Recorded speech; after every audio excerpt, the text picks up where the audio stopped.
আজকে যে ঘটনাটি আমি শেয়ার করব, ঘটনাটির সময় ছিল 2010 সাল এবং রাজবাড়ী সদর উপজেলার মধ্যে পৌরসভা এবং যে পৌরসভাটি রয়েছে পৌরসভার একদম পৌরসভার এরিয়ার একদম পাশে একটি গ্রাম রয়েছে, তার নাম হচ্ছে রামচন্দ্রপুর। এই রামচন্দ্রপুরে খবির উদ্দিন নামক একজন দরিদ্র মানুষের বসবাস আছে। ওনার ঘটনাটি আজকে আমি আপনাদেরকে শেয়ার করব। খবির উদ্দিন উনি খুব গরিব মানুষ ছিলেন। ওনার নিজের আসলে ওরকম কোনো জায়গা ছিল না। উনি পরের খেতে বর্গার কাজ করতেন এবং ওনার একটি বেশ বড়সড় সুন্দর একটি গরু ছিল। ওই গরু থেকে যে দুধ উনি পেতেন সেই দুধ বিভিন্ন বাসায় গিয়ে উনি বিক্রি করতেন এবং খাঁটি দুধ বিক্রেতা হিসাবে ওনার বেশ সুনাম ছিল তখন। তো উনি সাধারণত সকালে যে কাজটি করতেন, সকালে উনি মাঠে গরুটা বেঁধে দিতেন এবং সন্ধ্যার আগ দিয়ে উনি গরুটি নিয়ে আসতেন। এটি ওনার প্রতিদিনের কাজ ছিল। আর মধ্যবর্তী সময়ে উনি বিভিন্ন কারো খেতে বর্গা চাষী হিসাবে কাজ করতেন। একদিন উনি সকালে গরুটি বাঁধেন মাঠে বাঁধার পর উনি একটু দুপুরের মধ্যে কাজ শেষ করে ওনার রাজবাড়ী বাজারে একটু কাজ ছিল। তো ওই কাজ হঠাৎ করে কাজ পড়ে যায়, যার কারণে ওনার বাসার থেকে আর কি উনি বলে যাননি, যে ওনার ছেলে যে ছিল তাকেও বলে যান বা ওনার স্ত্রীকে বলে যেতে পারেননি যে উনি বাজারে যাচ্ছে, যদি একটু দেরি হয় ওনার ছেলে যেন মাঠ থেকে গরুটি নিয়ে আসে। এখন উনি বাজারে যখন যান ওই সময় বেশ কিছু কারণে ওনার অনেক দেরি হয়ে যায়। আর ওনার তো মোবাইল ছিল না, মোবাইল ফোন না থাকার কারণে ওনার নিজের মোবাইল ফোন নাই, বাসার কারো মোবাইল ফোন নাই, যার কারণে কাউকে ফোন করে বলতেও পারছেন না যে ওনার আসতে দেরি হবে। ওনার ছেলেকে যে বলবেন যে গরুটা যেন সে মাঠ থেকে নিয়ে আসে, উনি বলতে পারছিলেন না। এদিকে ওনার যে ছেলে, সে চিন্তা করছে যে প্রতিদিন তো বাবা নিয়ে আসে, তো হয়তো সেও নিয়ে আসবে। আর ওনার ছেলেও ওই দিন একটু পাশের একটি গ্রামে ক্রিকেট খেলতে যায়। ক্রিকেট খেলতে গেলে ওই দিনও তার খেলা শেষ করে বন্ধুদের সাথে একটু আড্ডা দিতে দিতে বাড়িতে ফিরতে ফিরতে বেশ দেরি হয়ে যায়। তো এখন যেহেতু উনি খবির উদ্দিন কাউকে বলেও যান নাই যে আসতে দেরি হবে, তো এদিকে ওনার ছেলেও বাড়িতে নাই। এখন ওনার স্ত্রী গরুটাকে যে আনতে যাবে এই সাহসও পাচ্ছিলেন না, যে বাসায় তারা যদি আবার বাসা ফাঁকা করে যাব, তারা যদি আবার গরুটা নিয়ে আসে, এই জন্য উনি স্বামী এবং সন্তানের অপেক্ষা করছিলেন। এদিকে বাজারে বেশ কিছু ওনার কাজ সারতে সারতে রাত প্রায় 12:30 বেজে যায়। কিন্তু রাত 9টা 9:30টার মধ্যে ওনার ছেলে আবার বাড়িতে চলে আসে।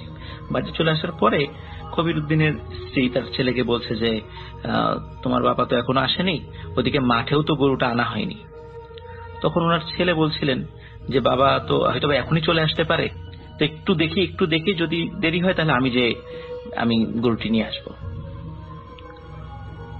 তখন এর মধ্যে কি হয়, যখন খবির উদ্দিনের আসতে অনেক দেরি হচ্ছিল, তখন রাত 10:30টার দিকে খবির উদ্দিনের ছেলে সে গরুটি মাঠে আনতে যায়। তো অদ্ভুত ব্যাপার হলো, সে এই গরুটি মাঠে আনতে আসা যাওয়া আসলে কখনোই 30 মিনিটের উপরে লাগার কথা না, কিন্তু ঘন্টার পর ঘন্টা পার হয়ে যাচ্ছে, খবির উদ্দিনের ছেলে গরু নিয়ে বাসায় ফিরছে না। এদিকে খবির উদ্দিন রাত প্রায় 12:30টার দিকে যখন বাসায় আসে, বাসায় এসে এই ঘটনা শোনে যে তার ছেলেও গরু আনতে গিয়েছে অনেকক্ষণ আগে, প্রায় 3 ঘন্টা আগে গিয়েছে, 2 ঘন্টা আগে গিয়েছে, কিন্তু এখনো ফিরছে না। তখন খবির উদ্দিন চিন্তা করে কি ব্যাপার, কি হলো, কোনো দুর্ঘটনা ঘটলো কিনা। তখন খবির উদ্দিন উনি নিজেও হাতে একটি কুপি নিয়ে, যেটাকে আমরা ল্যাম্প বলি বা কুপি বলি, যেটা হারিকেন না, আপনারা দেখেছেন যে আলোটা উন্মুক্ত ভাবে জ্বলে আর কি, হালকা বাতাসে কিন্তু নিভে যেতে পারে সেটা। তো যেহেতু ওনার টর্চ লাইট ছিল না, খুব গরিব মানুষ ছিলেন আর কি, তো উনি এই একটা কুপি নিয়ে বের হন ওই মাঠের দিকে যেখানে গরুটি উনি বেঁধে গিয়ে রেখেছিলেন। তিনি যখন মাঠে যাওয়ার পরে উনি কোথাও গরু দেখতে পান না, তো কোথায় গেল? তাহলে এমন হতে পারে যে গরুটি মাঠ থেকে ছুটে পালিয়েছে বা অন্য কোথাও চলে গেছে, এমন হতে পারে, অনেক সময় এরকম হয়। তো উনি ওই হাতে কপি নিয়ে বিভিন্ন জায়গায় উনি গরু খোঁজার জন্য চেষ্টা করতে থাকেন, আশেপাশের বিভিন্ন জায়গায়, এবং কয়েকটা বাড়ি থেকে লোকজনদেরকে ডেকেও তোলেন যে তারা গরুটি দেখেছে কিনা। তখন তারা বলে যে না, ওনারা গরুটি সন্ধ্যা পর্যন্ত মাঠেই দেখেছিলেন, তারপরে আর ওনারা খেয়াল করেননি। কবিরউদ্দিন চিন্তায় পড়ে যায়, যেহেতু ওনার উপার্জনের বড় একটা মাধ্যম ছিলেন এই গরু এবং এই গরুর থেকে প্রাপ্ত দুধ এবং দুধ বিক্রিত অর্থ। তো উনি গরু খোঁজার জন্য হন্যে হয়ে ছুটতে থাকেন। এদিকে ওনার ছেলে কোথায় গরু খুঁজছে এটা উনি বুঝতে পারছেন না, যে ছেলে আবার কোন দিকে গিয়েছে। তো চিন্তা করেন ছেলে ও তো হয়তো খুঁজে বা যেভাবেই হোক বাড়িতে ফিরে আসবে। তো উনি নিজ দায়িত্বে একটু খুঁজতে থাকেন। তো খুঁজতে খুঁজতে উনি একটি জায়গা চলে আসেন, এই জায়গার নাম হচ্ছে লোকোশেড। তো আমি কিন্তু এর আগে অনেকবার যে গল্পগুলি শেয়ার করেছিলাম, তো তার মধ্যে বেশ কিছু গল্প কিন্তু রাজবাড়ী জেলার এই লোকোশেড কেন্দ্রিক ছিল। এটা খুবই হন্টেড একটা জায়গা এবং অনেক ঘটনা এই লোকোশেড কেন্দ্রিক রয়েছে। আমি আগেও শেয়ার করেছি, আজকের ঘটনাটি অনেকটা সে কেন্দ্রিক এবং ভবিষ্যতে আরো ইনশাল্লাহ লোকোশেড কেন্দ্রিক ঘটনা আমি উপহার দিতে পারবো আপনাদেরকে, আশা করি ইনশাল্লাহ। তো উনি লোকোশেডের দিকে যেতে থাকেন। যেতে যেতে যেতে যেতে লোকোশেডের, এটা তো একটা সময় রেলের ইঞ্জিন মেরামত, বিভিন্ন বগি মেরামতের জন্য ব্যবহৃত হতো। এখন অবশ্য সেই কাজটি এখন হয় না, কিন্তু রেলের এই বিশাল জায়গা এটি পড়ে আছে এখনো। ওখানে উনি যখন মেইন রেল লাইনটা ওখান থেকে পার হয়ে ওই পাশে চলে যান, অপর পাশে চলে যান, সেখানে যাওয়ার পর ওখানে বিশাল একটা মাঠ রয়েছে, লোকোশেডের বিশাল একটা মাঠ রয়েছে। তো সেখানে উনি গিয়ে ওনার ওই গরুটি দেখতে পান।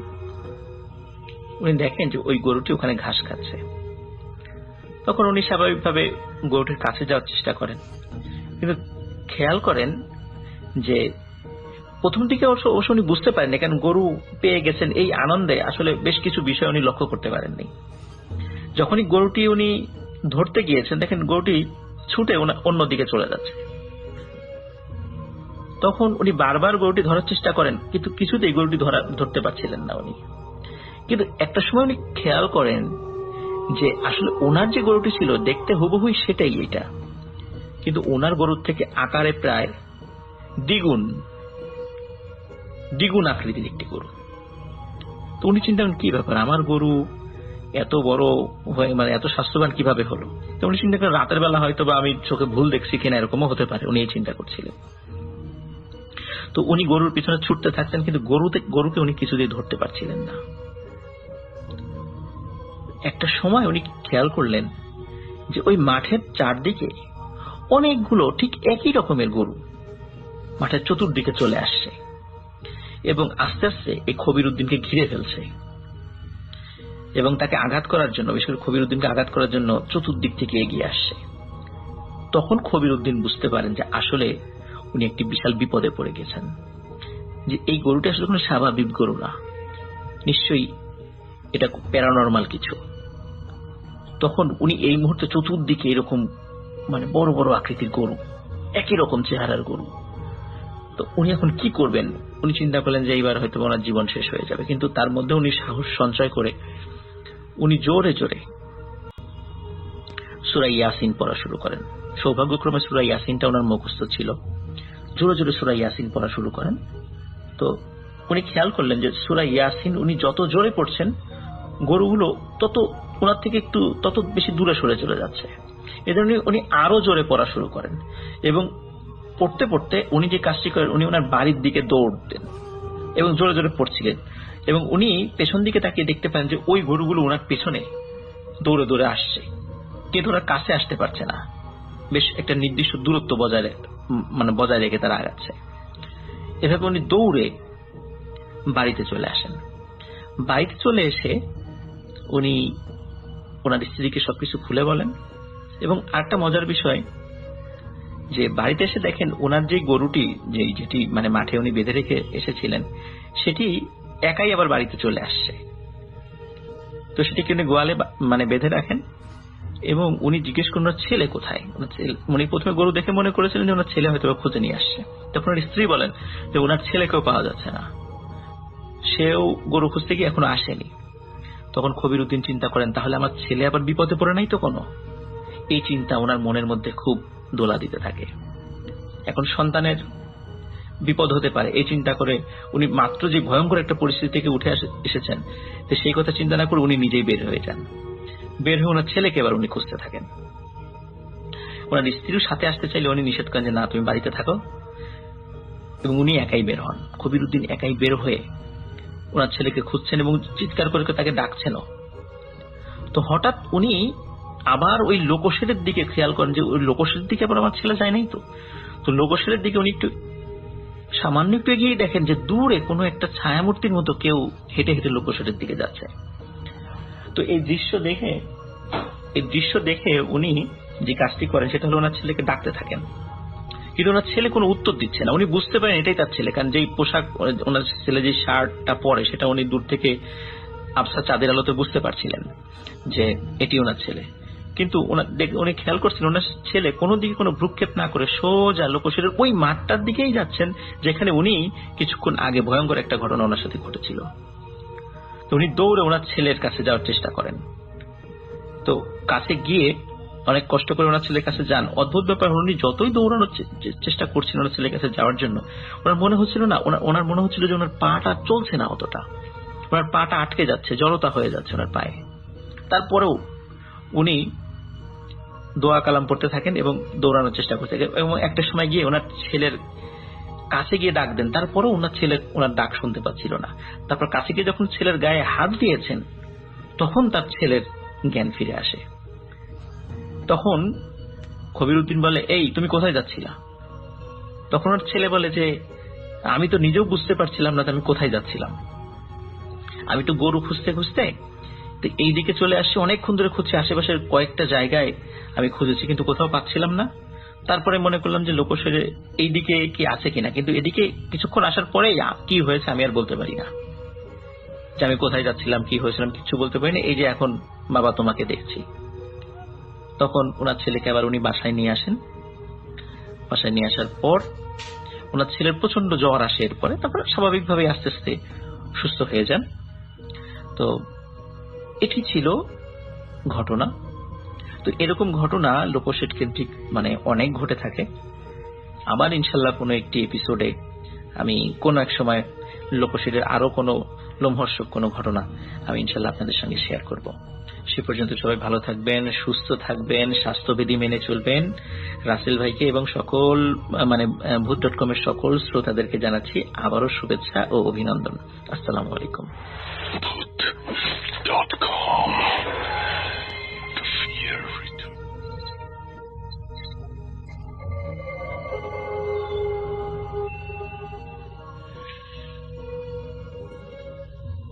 Welcome back. আরো একবার আপনাদের স্বাগত জানাচ্ছি ভূত.com। ঈদ স্পেশালে আমি রাসেল আছি সাথে, এবং বিভিন্ন জায়গার ঘটনা আমরা শুনছি।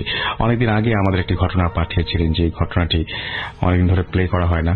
তো আমার মনে হয় যে সেই ঘটনাটি আমি এখন প্লে করতে চাই।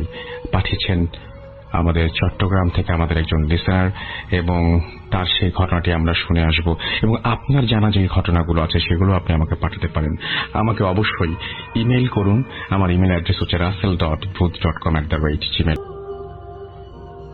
ভূত.com এর সকল শ্রোতা এবং রাসেল ভাইকে জানাচ্ছি ঈদের শুভেচ্ছা, ঈদ মোবারক। ঈদের এই স্পেশাল এপিসোডে আমি একটি স্পেশাল ঘটনা আপনাদেরকে উপহার দেওয়ার চেষ্টা করব। আশা করি সবার ভালো লাগবে। সুপ্রিয় শ্রোতা বন্ধুরা, আজকে যে ঘটনাটি আমি শেয়ার করব, এই ঘটনাটির সময়টা কিন্তু অনেক আগের, 1970 সাল। এবং এই ঘটনাটি যার সঙ্গে ঘটেছিল ওনার নাম হচ্ছে মমতাজ উদ্দিন। ওনার বাড়ি ঢাকা জেলার নবাবগঞ্জ উপজেলায়। মমতাজ উদ্দিন উনি 1970 সালে ওনার বিয়ে ঠিক হয়, পারিবারিকভাবে ওনার বিয়ে ঠিক হয়, এবং ওনার যেখানে বিয়ে ঠিক হয় সেই জায়গাটি ছিল চাঁদপুরের হাইমচর নামক একটি জায়গায়।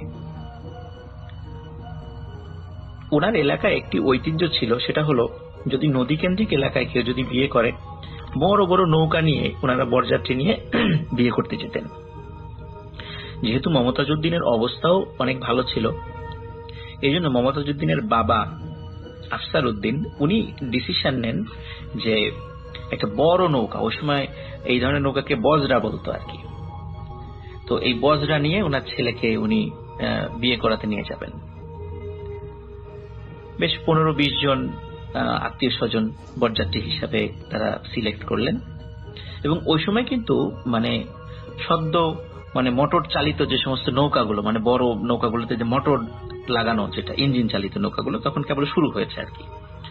তো তখন উনি, যেহেতু চাঁদপুর অনেক দূরে ওইখান থেকে, উনি এরকম একটি ইঞ্জিন চালিত বড় আকারের একটা বজরা নিয়ে উনি ছেলেকে মানে নিয়ে যাওয়ার একটা প্ল্যান করেন।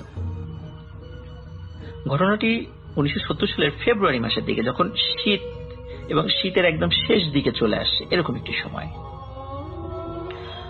ওনারা নবাবগঞ্জ থেকে নদীপথে ঢাকার দিকে রওনা দেন। প্রথমে ঢাকার এখানে এসে সদরঘাট হয়ে মানে বুড়িগঙ্গা দিয়ে আস্তে আস্তে ওনারা শীতলক্ষা দিয়ে ওদিক দিয়ে আস্তে আস্তে চাঁদপুরের দিকে যাবেন। মানে এটাই ছিল রাস্তা। আর যেহেতু ফেব্রুয়ারি মাসে মানে তখন তো বর্ষাকাল না, অনেক নদীর অনেক প্রবাহ, তখন একটু পানির প্রবাহ কম থাকে, নদীর নাব্যতা সংকট থাকে, যার কারণে ওনারা যেখানে বড় নদী সেদিক দিয়ে যাওয়ারই প্ল্যান করেন। ওনারা রওনা দিয়েছেন হচ্ছে এখানে, তখন কিন্তু যেতে অনেক সময় লাগতো, চাঁদপুর যেতে অনেক সময় লাগতো। যেদিন বিয়েটা ছিল ফ্রাইডেতে, তো বৃহস্পতিবারের দিন রাতের বেলা ওনারা রওনা দিয়েছেন, এশার নামাজ পড়ে খাওয়া দাওয়া করে ওনারা রওনা দিয়েছেন, এবং শুক্রবারের দিন দুপুর নাগাদ ওনারা পৌঁছে যাবেন সেখানে, এরকম একটা প্ল্যান ছিল। তখন ইঞ্জিন চালিত হলেও কিন্তু মানে আসলে ইঞ্জিনের গতি কিন্তু অতটা ছিল না, যার কারণে এরকম একটা দীর্ঘ সময় লেগে যেত চাঁদপুরে যেতে। আর চাঁদপুর থেকে আরেকটু দূরে হাইমচর নামক একটি জায়গায় আরো সময় লাগবে সেখানে যেতে নদীপথে। তো ওনারা এই দীর্ঘ পথ স্বাভাবিকভাবেই ওনারা চলে যান এবং ফ্রাইডে জুম্মার আগে সেখানে গিয়ে পৌঁছান, এবং বিয়ের কাজ সম্পূর্ণ শেষ করে ওখান থেকে মোটামুটি মাগরিবের নামাজ পড়ে ওনারা আবার ওই নৌকাতে বা বজরাতে করে ওনারা আবার ঢাকার উদ্দেশ্যে, মানে ঢাকা হয়ে আবার নবাবগঞ্জে যাওয়ার একটা জন্য ওনারা বের হন। ওনারা স্বাভাবিকভাবেই হাইমচর থেকে চাঁদপুরের মেইন যেই লঞ্চ ঘাট সেদিকে চলে আসেন। আর ওখানে কিন্তু চাঁদপুরের মোহনা অবস্থিত। শ্রোতা বন্ধুরা, আপনারা অনেক সময় শুনে থাকবেন যে চাঁদপুরের মোহনায় কিন্তু অনেক দুর্ঘটনা ঘটছে, লঞ্চ ডুবি হয়েছে, এবং অনেক সময় অনাকাঙ্ক্ষিত বা মানে আকস্মিক অদ্ভুত কিছু দুর্ঘটনায় কিন্তু মানে অনেক লোক সেখানে মারা গিয়েছে। তো বিশাল এই বজরা নিয়ে যখন ওনারা চাঁদপুরের ওই মোহনার কাজ দিয়ে যাচ্ছিলেন, হঠাৎ করে ওনারা সবাই ওখানে প্রায় ওনারা যদিও 15-20 জন মিলে শুরু করেছে, তারপরে দেখা গেছে তার শ্বশুর বাড়ির দিক থেকে আরো 5-7 জন সেখানে এসেছে, এই প্রায় 25-27 জন এরকম লোক সবাই দেখছিলেন যে হঠাৎ করে তাদের নৌকার মাথাটা মোহনার দিকে ঘুরে গেল এবং নৌকাটি মোহনার দিকে এগোচ্ছে। এই দৃশ্য দেখার পরে সবাই ভয় পেয়ে যান যে হঠাৎ করে আমাদের মানে পথ তো এটা না, নৌকার মাথা তো অন্যদিকে ঘোরানো ছিল, হঠাৎ করে এখানে এইভাবে ঘুরে গেল কেন? তখন যিনি মাঝি ছিলেন উনি অনেক চেষ্টা করছিলেন যে হালটা ঘুরিয়ে অন্যদিকে নিয়ে যেতে, কিন্তু কোনোভাবে কাজ হচ্ছিল না, নৌকা ওই মোহনার দিকেই যাচ্ছে। তখন সবাই বুঝতে পারলেন যে না, এবার একটা বড় ধরনের বিপদ হবে। তখন অনেকেই নৌকা থেকে ঝাঁপ দেওয়ার পরিকল্পনা করছিলেন যে এবার ঝাঁপ দিব। ওই সময় ওই নৌকাতে অনেকেই জোরে জোরে কোরআন তেলাওয়াত করা শুরু করে। বেশ কয়েক মিনিট এরকম অবস্থা চলার পরে তখন খেয়াল করেন যে আস্তে করে আবার নৌকার ওই মাথাটি মোহনার দিক থেকে ঘুরে স্বাভাবিক হয়ে গেল, স্বাভাবিকভাবে চলা শুরু করলো। তখন নৌকাটি ওই মোহনার ওই এরিয়া থেকে বের করে নিয়ে আসা হয়। মোহনাতে কিন্তু পানির অনেক সময় পাক সৃষ্টি হয় এবং ওখানে কিন্তু অনেক লঞ্চ বা ট্রলার বা নৌকা ওখানে ডুবে যায়। তো ওখান থেকে মোহনার থেকে ওনারা বের হয়ে আসেন। বের হয়ে আসার পর সবাই আলোচনা করছিলেন যে আসলে এটা কেন এরকম হলো। কেউ কেউ বলছেন এটা স্বাভাবিকভাবেই হয়তোবা হয়ে গিয়েছে, কেউ বলছেন না হয়তোবা এখানে প্যারানরমাল কিছু হতে পারে, এরকম অনেকে এরকম চুলচেরা বিশ্লেষণ করছিলেন। তো ওনারা চাঁদপুর লঞ্চ ঘাটের ওই এরিয়াটা পার হয়ে আরো প্রায় 1.5 ঘন্টা সামনের দিকে এগিয়ে যান। এদিকে রাতও তখন অনেক হয়ে গিয়েছে। তখন যেহেতু অনেক বড় বজরা ছিল, এবং এখানে যে জামাই বউ ছিল তাদের জন্য আলাদা একটা জায়গা করা ছিল, আলাদা একটা কক্ষের মতো করা ছিল। ওই সময়ে অনেক লোক ঘুমিয়ে গিয়েছে। রাত বাজে তখন প্রায় 12:30, ঘুমিয়ে গিয়েছে। ঘুমানোর পর হঠাৎ করে যিনি নতুন বউ, ওনার ভাষ্য অনুযায়ী হঠাৎ করে উনি ওনার ঘুম ভেঙে যাচ্ছে, নতুন জায়গায় যাচ্ছে স্বাভাবিকভাবে পরিবারকে ছেড়ে। ওনার আসলে ঘুম ওইভাবে আসছিল না, যাও একটু হালকা ঘুম আসছিল, উনি ভেঙে গিয়েছিল। এবং উনি নদীর দুই পাশে যে পাড় তীর আছে সেদিকে উনি তাকিয়ে দেখছিলেন, আর কি দৃশ্য দেখছিলেন। বেশ খানিকক্ষণ উনি তাকানোর পরে ওনার কাছে মনে হচ্ছিল যে একই নদীর পাড়েতে বেশ কিছু গাছগাছালি বা অনেক কিছু থাকে। ওনার কাছে মনে হচ্ছিল যে একই গাছ উনি বারবার দেখছেন, কিছু দূর যাওয়ার পর আবার দেখছেন একই গাছ। তখন মনে হতে পারে যে নদীর পাড়ে তো অনেক গাছ থাকতেই পারে, একই রকম থাকতেই পারে, এরকম মনে হতেও পারে। রাতের বেলা তো ওইভাবে কিছু বোঝাও যাচ্ছে না। কিন্তু তারপরেও ওনার সন্দেহ লাগে যে একই জিনিস উনি বারবার দেখছেন কেন, এটা কি চোখের ভুল না অন্য কিছু।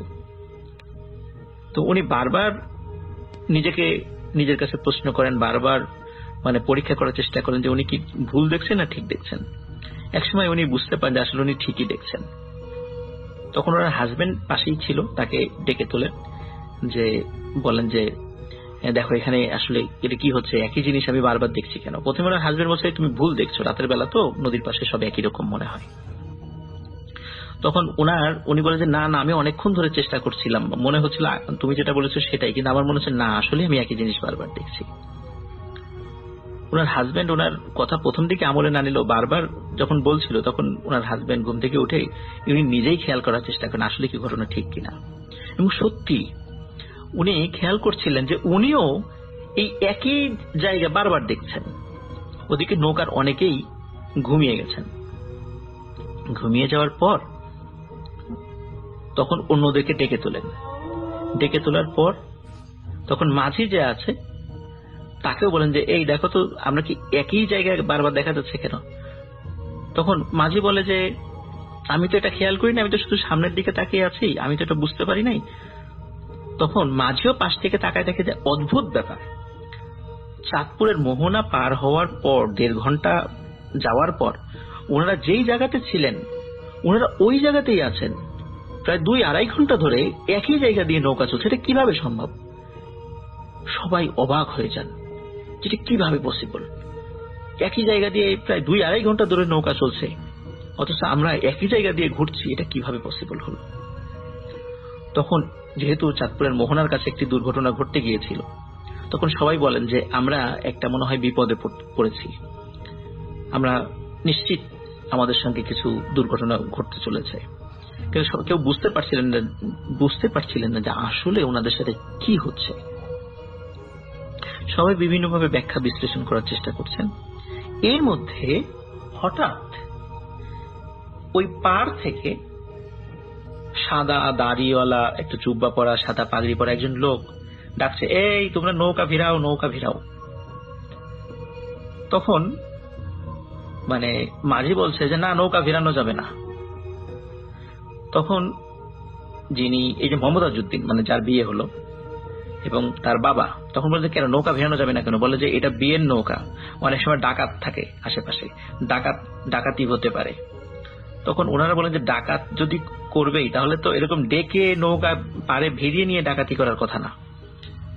ডাকাত আসলে তো সরাসরি অন্য কোনো ট্রলার বা অন্য কিছু নিয়ে আমাদেরকে অ্যাটাক করবে, নিশ্চয়ই কোনো একটা ব্যাপার রয়েছে। যেহেতু একটু আগে দুটো দুর্ঘটনার মতো বা একটা অদ্ভুত ব্যাপার ওনাদের সাথে ঘটতে গিয়েছিল, তো যার কারণে উনি চিন্তা করলেন যে আসলে এটাও কি আমাদের তৃতীয় কোনো বিপদ কিনা, এটা ওনারা চিন্তা করছিলেন। তারপরে কি মনে করে মমতাজউদ্দিন উনি বলেন, ওনার বাবাকে বলেন, বাবা নৌকাটা আসলে পারে ভিড়াও। যে আসলে উনি কি বলতে চান, মনে হচ্ছে যে উনি অন্য ধরনের কিছু বলতে চাচ্ছেন আমাদেরকে। নৌকা পারে ভিড়ানো হয় এবং কোনো কথা না বলে ওই মুরব্বী সোজা নৌকাতে উঠে বসেন, যে ভালো কি মন্দ বা কি, তার নাম কি বা কি চাচ্ছেন, কোনো কথা না বলে হন হন করে হেঁটে নৌকায় উঠে যান। নৌকায় উঠে নৌকার একদম যে মাথা সামনের দিকে, সেখানে গিয়ে দাঁড়িয়ে পড়েন। তখন মমতাজুদ্দিন কাছে যে বলেন যে মুরব্বী, আপনি আসলে কোথায় যাবেন বা আপনি কে, এখানে যে উঠলেন কোনো বিপদ কিনা? উনি কোনো উত্তর দেন না। উনি খালি জাস্ট একটা কথাই বলেন যে নৌকা চালাও, নৌকা সোজা চালাও, যেখানে যাচ্ছিলে সেখানে সেই দিকে যাওয়ার উদ্দেশ্যে নৌকা চালাও। তখন ওনার এই গম্ভীর কথা শুনে অনেকেই ডিস্টার্ব হয়। কেউ বলে যে এটাকে নামাইয়ে দাও নৌকা থেকে, কিন্তু মমতাজুদ্দিন বলে যে না, উনি থাক। কেন জানি ওনার মনে হয় যে না, উনি থাক। আসলে যে কোনো এমনও তো হতে পারে যে উনি আমাদের জন্য, আল্লাহ তাআলা কোনো কল্যাণের জন্য তাকে পাঠিয়েছেন। মমতাজুদ্দিন এই চিন্তা করে। তো নৌকা সোজা চলা শুরু করে। এখন যেটা দেখা যাচ্ছে যে না, নৌকা এখন স্বাভাবিকভাবে চলছে, কোনো সমস্যা নাই। কিন্তু একটি অদ্ভুত ব্যাপার ওনারা খেয়াল করেন, সেটা হলো যে নদীতে তো বেশ ওই সময় যে ইলিশ মাছ ধরার জন্য বেশ কিছু ছোট ছোট নৌকা সেগুলো কিন্তু আছে। ওই ছোট ছোট নৌকা যখনই ওই বড় ওই বজরা যেটা দেখছিল, তখন ওই ছোট নৌকাগুলো মাছ ধরার জাল রেখে দ্রুত নৌকা বেয়ে ওই নৌকা থেকে দূরে সরে চলে যাওয়ার চেষ্টা চালাচ্ছিল। এটা কেন এরকম হচ্ছে এটা আসলে ওনারা বুঝতে পারছিলেন না। তখন হঠাৎ করে ওনারা বেশ কয়েকজন খেয়াল করেন যে চাঁদের আলোতে নৌকার যে ছায়া পড়েছে এক পাশে নদীতে, তো মনে হচ্ছিল যে নৌকা, ওনারা যে অল্প কয়েকজন লোক আসছেন, যে সব মিলে প্রায় 25 থেকে 27-28 জন লোক, এছাড়াও মনে হচ্ছে আরো দ্বিগুণ লোক নৌকায় আছে। এরকম কিছু ছায়া দেখা যাচ্ছিল ওই চাঁদের আলোতে। তো ওনারা মনে করেছিলেন হয়তো বা এটা নদীর জলে, নদীর যেহেতু ঢেউ হয়, ঢেউ এরকম মনে হতে পারে। তো এটা ওনারা অনেকেই চোখের ভুল বা কেউ একটু ভয় পেয়েছেন, তো এরকম কেউ হয়তো বা এটা অনেকে প্রকাশ করেনি, প্রকাশ করলে অনেকে আবার ভয় পেতে পারেন নৌকায়। কিন্তু এই দৃশ্যটা উনি দেখেছিলেন, এবং নৌকাগুলো যে কেন ওই যে ছোট ছোট নৌকাগুলো ওনাদের থেকে ভয়ে দূরে সরে চলে যাচ্ছিল, এটা ওনারা বুঝতে পারছিলেন না। তবে যারা সরে চলে যাচ্ছিল তারা চিৎকার আল্লাহু আকবার, আল্লাহু আকবার বলে নৌকা ওই বজরাতে দেখলেই ওনারা নৌকা সরিয়ে নিয়ে যাওয়ার চেষ্টা করছিলেন। এদিকে প্রায় ভোর হয়ে আসে, আজান দেবে এরকম একটি সময়ে হঠাৎ করে ওই মুরব্বী মমতাজুদ্দিনকে ডাকেন, ডেকে বলেন যে বাবা, আমার দায়িত্ব শেষ হয়েছে, এখন আমাকে যেতে হবে। তখন মমতাজুদ্দিন বলেন যে আপনি কে, এভাবে আসলেন আবার এখন হঠাৎ করে চলেও যেতে চাচ্ছেন? তো বলে যে বাবা, তোমরা বিশাল একটা বিপদে পড়তে যাচ্ছিলা, তোমাদের এই নৌকায় পিশাচের ছায়া পড়েছিল এবং তারপর অসংখ্য পিশাচ তোমাদের এই নৌকায় আক্রমণ করেছিল, কিন্তু আল্লাহ রহম করেছেন, তারা তোমাদেরকে কিছুই করতে পারেনি। একটু আগে যখন তোমরা দেখছিলে যে নৌকা, ছোট ছোট মাছ ধরা নৌকাগুলো ভয় পেয়ে তোমাদের থেকে দূরে সরে চলে যাচ্ছিল, আসলে ওরা ওই পিশাচগুলোকে দেখতে পাচ্ছিল, এই কারণে ওরা ভয়ে নৌকা নিয়ে দূরে সরে চলে যাচ্ছিল। এখন ফজরের আজান হয়ে যাবে, আমার দায়িত্ব শেষ হয়ে গেছে, আর তোমাদের কোনো ভয় নাই, তোমরা এখন নিশ্চিন্তে চলে যেতে পারবা। এই কথা বলে ওই মুরব্বী পানির উপর লাফ দিয়ে পড়েন, এবং অদ্ভুত ব্যাপার, মমতাজুদ্দিন উনি দেখছিলেন যে উনি নদীর উপর দিয়ে হেঁটে হেঁটে আবার পাড়ে উঠে উনি হেঁটে হেঁটে মিলিয়ে গেলেন। ওই সময় যেহেতু ভোরের দিকে ছিল, ভোরের দিকে বেশ নৌকার অনেকেই একটু তন্দ্রাচ্ছন্ন ছিল, অনেকে ঘুমিয়েও পড়েছিল, এই জন্য অন্য কেউ, মমতাজুদ্দিন যে ওনার সাথে মুরব্বীর সাথে কথা বলেছে সেটা কেউ দেখতে পায়নি। তো ওই মুরব্বী মমতাজুদ্দিনকে এই বিষয়টি বলেন, এবং আরেকটি কথা বলেছিলেন, সেটা হচ্ছে যে তুমি যে সময়ে নৌকা নিয়ে দিকে আসছো, এই সময়টি উপযুক্ত ছিল না। এই সময়ে একদল পিশাচ এদিক দিয়ে যাচ্ছিল, হঠাৎ করে তোমাদের দিকে তাদের নজর পড়ে, এবং তারপরেই তোমাদেরকে আক্রমণের জন্য তারা চেষ্টা চালাচ্ছিল, কিন্তু আল্লাহর রহমতে আমার কারণে তারা সেটা পারেনি। তো এভাবে যখন ওই মুরব্বী চলে যান, অদ্ভুতভাবে চলে যান পানির উপর দিয়ে হেঁটে হেঁটে, তখন মমতাজুদ্দিন কাউকে আর এই ঘটনা বলেননি। তখন উনি স্বাভাবিকভাবে যখন নৌকা স্বাভাবিকভাবে সদরঘাট হয়ে আবার নবাবগঞ্জের দিকে চলে আসে, তারপরে বাড়িতে ফেরার পর সবার সঙ্গে এই ঘটনাটি শেয়ার করেন, এবং সবাই আল্লাহ তাআলার দরবারে শুকরিয়া আদায় করেন যে আলহামদুলিল্লাহ, আল্লাহ তাআলা বিশাল একটি বিপদের হাত থেকে আমাদেরকে বাঁচিয়েছেন। তো এখনো কিন্তু মমতাজউদ্দিন জীবিত আছেন।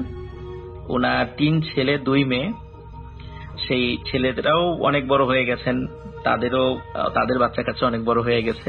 এবং মমতাজউদ্দিনের যে স্ত্রী, উনিও এখনো জীবিত আছেন। ওনার বাড়ি ঢাকা, আমরা যে ঢাকা মেইন শহর সেটা না, ঢাকা যে জেলা ঢাকা, সেটা ঢাকা জেলার কয়েকটি থানা রয়েছে বা উপজেলা রয়েছে, সেই উপজেলার একটি উপজেলা নবাবগঞ্জ।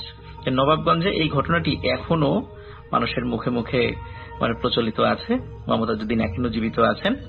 তো এটি ছিল ঘটনাটি সময়টা ছিল 2013 সালে, এবং এই ঘটনাটি আমার যে জেলা, রাজবাড়ী জেলায়।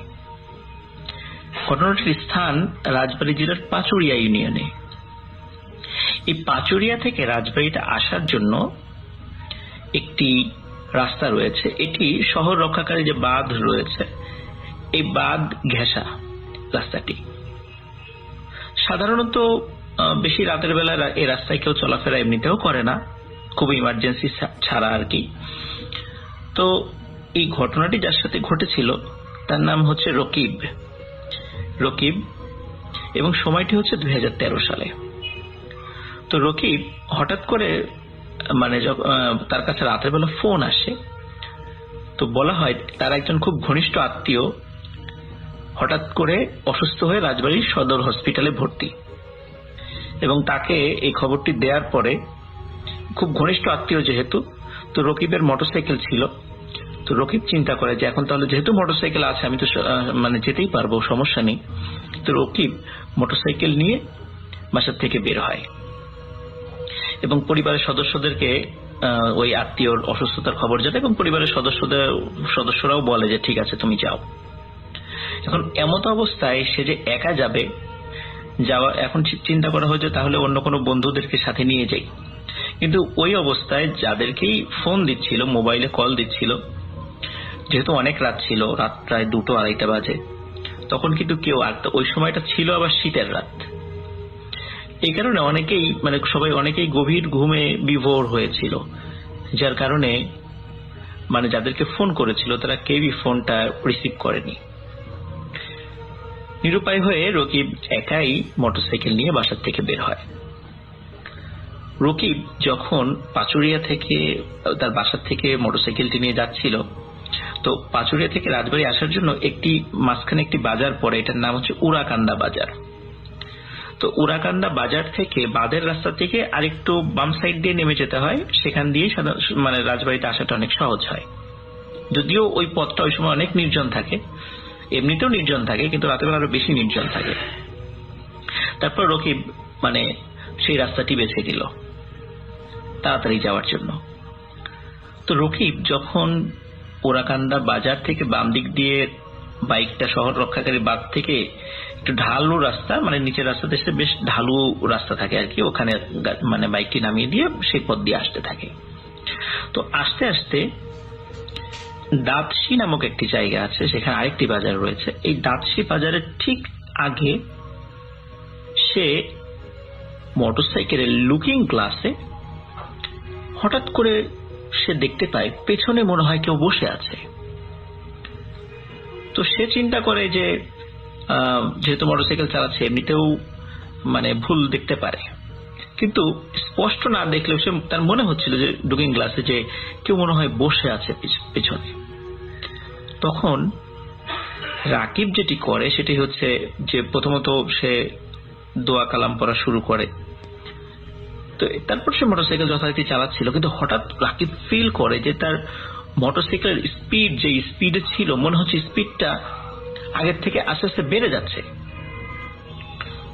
তো রাকিব তখন একটু ভয় পাওয়া শুরু করে, যদিও সে অনেক সাহসী ছিল, সে অনেক ভয় পাওয়া শুরু করে। তো ওই সময়টাতে রাকিব যে একটু কাজটি করে সেটা হলো মোটরসাইকেলটা মানে সে আপ্রাণ চেষ্টা করে মোটরসাইকেলের ব্রেক করে মোটরসাইকেলটা থামানোর জন্য। কিন্তু অদ্ভুত ব্যাপার যে মোটরসাইকেলটা কোনোভাবেই থামানো যাচ্ছিল না, কোনোভাবেই রাকিব মোটরসাইকেলটি থামাতে পারছিল না। এবং তখন আরেকটি ঘটনা রাকিব প্রত্যক্ষ করে, সেটি হচ্ছে যেহেতু চাঁদের আলো ছিল, তখন চাঁদের আলোতে মোটরসাইকেলের ছায়াটি পড়েছে রাস্তার পাশে। তখন রাকিব ওই ছায়ার দিকে তাকিয়ে দেখে যে তার পেছনে একটি ছায়া বসে আছে। মনে হচ্ছে তার পেছনে যদি একজন মানুষ বসে থাকে, ঠিক যেরকম ছায়া পড়ে, মনে হচ্ছে ঠিক ওরকমই একটি ছায়া তার পেছনে বসে আছে।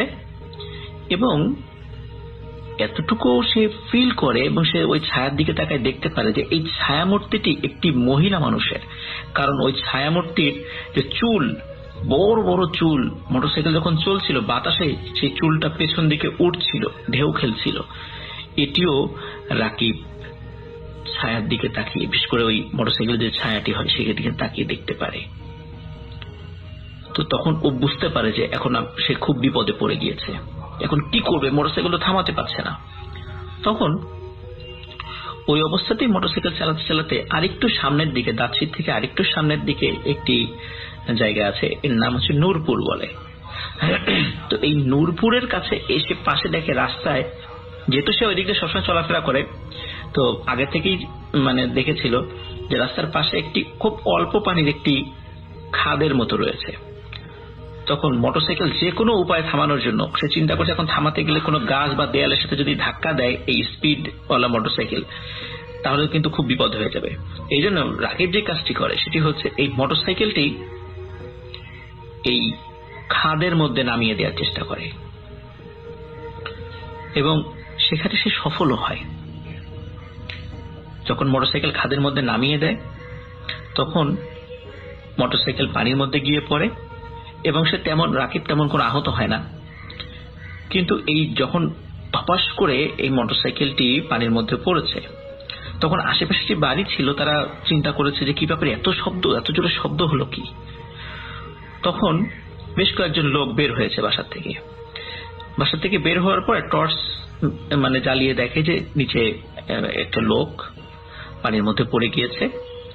সে আহত অবস্থায় গোংরানোর মতো শব্দ করছে। তখন কয়েকজন গিয়ে ওখান থেকে তাকে উদ্ধার করার চেষ্টা করে। কিন্তু অদ্ভুত ব্যাপার হলো, তাকে উদ্ধার করতে গিয়ে একটি সমস্যা দেখা দিল। সেটা হচ্ছে যে কয়েকজন লোক মিলে তাকে যখন টেনে তোলার চেষ্টা করছিল, তার শরীরটা এত ভারী মনে হচ্ছিল তাদের কাছে, কিছুতেই এই বডিটাকে টেনে তুলতে পারছিল না, রাকিবের দেহটাকে টেনে তুলতে পারছিল না। তখন আরো লোকদেরকে ডাক দেওয়া হয়। প্রায় 15 থেকে 16 জন মিলে এই রাকিবকে পানি থেকে টেনে তোলে। এটা অদ্ভুত ব্যাপার, কারণ তার ওজন ছিল বড় জোর 60 কেজি, 60 কেজি, কিন্তু এটা তুলতে 15-16 জন লোক লাগবে, এটা কিন্তু অকল্পনীয় ব্যাপার ছিল। এবং তাদের কাছে মনে হচ্ছিল, তাদের বর্ণনা অনুযায়ী, যে মনে হচ্ছিল তারা কোনো পাথর টেনে তুলছে। তাকে ওখান থেকে তোলার পরে, যেহেতু সে তেমন অতটা আহত হয়নি, মোটামুটি যেহেতু ঠান্ডার সময় ছিল, পানির মধ্যে পড়েছিল, সেন্সলেস হয়ে যায় ঠান্ডাতে, তো তখন তাকে একটু জ্ঞান ফেরানো হয় বিভিন্ন একটু ট্রিটমেন্ট করে, আগুনের একটু তাপ দিয়ে। তখন সে পুরো ঘটনাটা সবাইকে খুলে বলে। ওই অবস্থায় তার পরিবারের লোকদেরকেও খবর দেওয়া হয়, কিন্তু রাতের বেলা ওনাদেরকে আশ্বস্ত করা হয় যে না, সে ভালো আছে, আপনারা সকালে আসেন। তো সকালে এসে তার পরিবারের লোকগুলো রাকিবকে নিয়ে যায়। কিন্তু এই ঘটনাটি এখানেই শেষ নয়। এরপরে এই যে ছায়া মূর্তি যেটি হঠাৎ করে মোটরসাইকেলে তার উপর চেপে বসেছিল, এটি তার আর পিছু ছাড়ে না। বিশেষ করে একদিন এমন একটি ঘটনা ঘটে যে রাকিব ঘুমিয়ে আছে, তো সে ফিল করছিল যে তার পাশে কেউ একজন শুয়ে আছে, বড় চুলওয়ালা কোনো মানুষ শুয়ে আছে। তো একদিন এই ঘটনাটি যেদিন ঘটে, তখন রাকিব খুব ভালো করে খেয়াল করে এটা কে। তখন তাকিয়ে দেখে যে মোটামুটি যতটুকু দেখা যাচ্ছিল অন্ধকারে, যে চেহারাটি ভয়ঙ্কর রকমের কালো। একে তো ঘরে অন্ধকার, যতটুকু আবছা আলো ছিল, তো ভয়ঙ্কর রকমের কালো। কারণ আলো কিভাবে দেখতে পেল, ওইখানে কিন্তু ইলেকট্রিসিটি ছিল তার ঘরে, যেহেতু ডিম লাইট আমরা জ্বালিয়ে অনেক সময় ঘুমাই আর কি, যে ডিম লাইটের আলোতে সে দেখবে ভয়ঙ্কর রকমের কালো একটা চেহারা। মাথার চুলগুলো অস্বাভাবিক রকমের বড়, এত বড় চুল সাধারণত কোনো মেয়েদের হয় না। তার পাশে শুয়ে আছে। তখন রাকিব চিৎকার করে ওঠে, তার চিৎকার বাড়ির অন্য সদস্যরা চলে আসে। তখন আবারও রাকিব সেন্সলেস হয়ে যায়। রাকিবের যখন জ্ঞান ফেরে তখন বেশ কিছু মানে হুজুরদের কাছে নিয়ে যাওয়া হয়। তখন হুজুররা তার ট্রিটমেন্ট করা শুরু করে এবং বলে যে রাতের বেলা এই বের হওয়ার সময় একটি দুষ্টু জিন তার উপর সওয়ার হয়েছিল এবং এটি তার থেকে সহজে যেতে চাচ্ছে না। দেখ, আলহামদুলিল্লাহ অনেক চেষ্টার পর রাকিব সুস্থ হয় এবং এখনো সে সুস্থ অবস্থায় আছে, সে ভালো আছে। বর্তমানে একটি মোবাইল অপারেটর কোম্পানিতে সে চাকরি করে। তো এটি ছিল ঘটনা। ধন্যবাদ শ্রোতা বন্ধুদেরকে, ধন্যবাদ রাসেল ভাইকে ঘটনাটি প্রচার করানোর জন্য। তো সবাইকে আবারও অভিনন্দন জানিয়ে আমি আপনার কাছ থেকে বিদায় নিচ্ছি। আসসালামু আলাইকুম। ঘটনাটি ঘটে আমার বড় ভাইকে নিয়ে। ঘটনাটি এরকম, আমার বড় ভাইয়া হঠাৎ করে ভীষণ অসুস্থ হয়ে যায় এবং তার শারীরিকভাবে অনেক অবনতি হতে থাকে দিন বেদিন। তো বাসার সবাই অনেক চেষ্টা করে, ডাক্তার দেখাই বা অনেক কবিরাজ দেখাই, তো কোনো কিছুতেই যেন কোনো কাজ হচ্ছিল না। তো হঠাৎ করে মানে আম্মু ব্যাপারটা মানে ফিল করতেন যে রাত্রে বেলা আমাদের রাসেল ভাই, তখন বলে রাখি আমাদের মানে বাসাটা উন্নত করা হয়েছিল না, তখন টিনের চালা ছিলেন আর কি। তো মাঝরাতে হঠাৎ করে মানে টিনের চালায় বিকট একটা আওয়াজ হতেন। তো বিকট একটা আওয়াজ হওয়াতে আম্মুর ঘুম ভেঙে যেত। তো মাঝে মধ্যে ঘুম ভেঙে বাইরে হয়ে দেখতেন তেমন কোনো কিছু না, জাস্ট আওয়াজ হয়েছে। তো এরকমই সেম দ্বিতীয় দিন যখন একটি বিকট জোরে আওয়াজ হয় তখন মানে আম্মু মানে ব্যাপারটা ফিল করে বাইরে বের হয়। হঠাৎ করে বাইরে বের হয়ে দেখেন যে বড় ভাইয়ার ঘরের দরজাটা খোলা। তো ব্যাপারটা আম্মুর কাছে বেশ শকিং লাগে, কি ব্যাপার এত রাত্রে দরজা খোলা কেন। মানে তখন ভাইয়া ঘুমায় পড়ছে, তখন আম্মু ঘুমানোর পূর্বে মানে দেখেছে যে সবকিছু ঠিকঠাক আছে, সেই মধ্যে তো খোলাই ছিল। তো ঠিক আছে, আম্মু মনে করে হয়তো ওয়াশরুমে গেছে। তো ওয়াশরুমের দিকে ফলো করে দেখে ওয়াশরুমের লাইটটাও অফ করা, ওয়াশরুমের লাইটটাও অন করা না। তো তখন আম্মু চিন্তা করে কি ব্যাপার, ও ওয়াশরুমে উঠলে হয়তো আমাকে ডাকতো বা যাই হোক, লাইটটা তো অ্যাটলিস্ট অন করবে, তাও তো করেনি, তো কোথায় গেছে। তো হঠাৎ রাসেল ভাই আমাদের ঘরের পিছনের দিক থেকে একটি মানে মা বলে দুইবার মানে আওয়াজ আসে। তো মা ব্যাপারটা ফিল করে যে এটা বড় ভাইয়ের গলা। বড় ভাইয়ের গলা আমার এইভাবে যেই মানে ঘরের পিছন থেকে আওয়াজটা আসছে, যখনই ব্যাপারটায় যাই দেখতে যে কে ডাকতেছে, এখন দেখে রাসেল ভাই আম্মু খেয়াল করে যে ভাইয়া আম গাছের উপরে বসে মানে মা মা করে ডাকতেছে। তো মা তো ব্যাপারটা ভীষণ শখের, কি ব্যাপার এত রাত্রে ও আম গাছে কি করতেছে। তো সবাইকে ডাকে আম্মু, দেখে বড় ভাইকে নিচে নামায়, মানে বড় ভাইকে জিজ্ঞেস করে কি ব্যাপার, তুমি এত রাত্রে, তুমি অসুস্থ মানুষ, তুমি আম গাছে কি করতেছো। তো বড় ভাইয়া যেটা বলে যে আম্মু আমি তো নিজেও কিছুই বুঝতে পারতেছি না, আমি তো ঘুমাইছিলাম, আমি ঘুম যখনই আমার একটু ভাঙছে, আমি ঘুম ভাঙতে দেখি আমি গাছে বসে আছি আর দেখি বাইরে তুমি হাঁটাহাঁটি করতেছো। আম্মু ব্যাপারটা তো আমি নিজে জানি। তো আসলে ভাই ব্যাপারটা হয়তো চিন্তা করে যে মা ব্যাপারটা কি ব্যাপার, ও প্রথম থেকে একটু অসুস্থ বা এরকম কোনো কিছুতে কাজ হচ্ছে না, আবার এরকম মানে হয়তো বা ওর অসুখের কারণে হয়তো মানে ও নিজেই বাইরে হয়ে গাছ উঠছে, হয়তো ঘুমের মধ্যেও ঠিক পাইনি। আচ্ছা যাই হোক, ব্যাপারটা ইজ নর্মালি মানে মা ব্যাপারটা এইভাবেই মানে নিয়ে নেয় যে হয়তো অসুখের মধ্যে বা ঘুমে এরকম একটা কিছু করছে। তো যাই হোক, ব্যাপারটা এ পর্যন্ত মানে শেষ হলে ভালো হইতো আসল ভাই। তো 3-4 দিন পর ব্যাপারটা সেম আবারও হয়। তো এই দিন আম্মুর যখন আওয়াজটা হয়, আম্মু ঘুম ভেঙেছে ঠিক, কিন্তু আম্মু বাইরে থেকে রুম থেকে বের হয়নি। তো রুম থেকে যখনই বের হয়নি, তো আওয়াজ হবার ঠিক 10 থেকে 15 মিনিটের মধ্যেই আম্মু ব্যাপারটা যে ফিল করে তার পায়ে কেউ একজন মানে 2 আঙ্গুল দিয়ে তার আম্মুর 2 বুড়া আঙ্গুলে মানে নাড়া দিলে ঠিক যেমন একটি ফিল হয়, আম্মু সেমটা ফিল করে।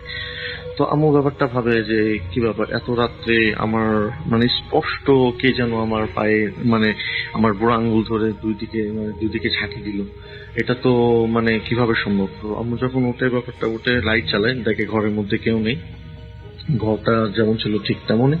তো আম্মু ব্যাপারটা মানে গায়ে একদম শিরায় উঠে, গায়েটা শিহরণ দিয়ে উঠে, কি ব্যাপারটা এরকম কেন হইলো। তো আম্মু কি করে, লাইটটা জ্বালিয়ে বাইরে বের হয়, সেম বাইরে বের হয়ে দেখে যে এরকম বড় ভাইয়ের ঘরের দরজাটা খোলা।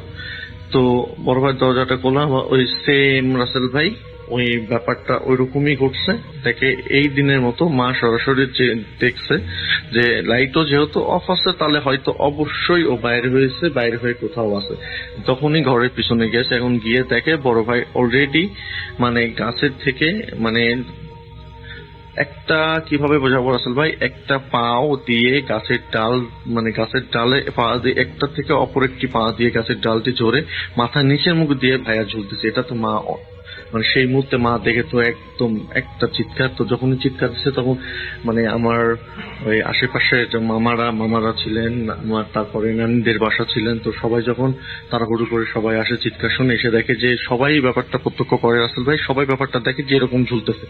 তো ব্যাপারটা তো ভেরি শক, এরকম তো হতেই পারে না, একদিন হয়েছে 2 দিন হয়েছে, কিন্তু আজকের ব্যাপারটা তো একবারে অন্যরকম। তারপর আম্মু এরকম রাত্রে একটি মানে তার পায়ে এরকম একটা ফিল করছে। তো ব্যাপারটা যাই হোক, চিন্তা করে যে নানুর সাথে যখন আম্মু ব্যাপারটা শেয়ার করে, তখন নানু চিন্তা করে যে না, ব্যাপারটা আর এভাবে দিলে তো হচ্ছে না, যেহেতু মানে এরকম অনেক দিন যাবৎ সে অসুস্থ, তার শারীরিক ভাবে এরকম অবনতি হচ্ছে, এবং যেহেতু এরকম হচ্ছে 1 রাত হয়ে গেছে, দ্বিতীয় রাত এরকম হয়েছে, ব্যাপারটা তো এর চাইতে বেশি কিছু হয়ে যেতে পারে।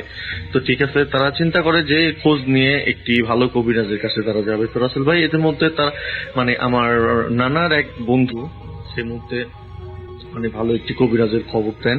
তো কবিরাজের কাছে আম্মু এবং আমার নানু গিয়ে এবং বলে আসে এই ঘটনাগুলা, যে এরকম তো আমাদের সাথে হচ্ছে, আমাদের বাসার বড় ছেলে এরকম অসুস্থ। তো কবিরাজ সবকিছু শুনে বলে যে ঠিক আছে, আপনাদের রুগীকে এখানে আনতে হবে না, আমি বরং আগামী জুম্মার দিনে এরকম একটি ডেট নেই যে আমি আগামী জুম্মার দিনে জুম্মার নামাজ পর আপনার বাড়িতে আসবো, এবং আপনার বাড়িতে এসে আমি ব্যাপারটা সবকিছু দেখবো যে অ্যাকচুয়ালি কি সমস্যা বা কি হচ্ছে আপনাদের বাড়িতে। তো রাসেল ভাই যাই কথা সেই কাজ, আম্মু নানুরা চলে আসে, তাদেরকে কিছু জিনিস বলে, যেমন কলা, তারপরে আপনার ওই আগরবাতি, তারপরে গোলাপ জল, তারপরে বাতাসা, মানে নানান মিলাদের একটা যে জিনিসপাতি আর কি, সবকিছুই মানে ব্যবস্থা করতে বলে।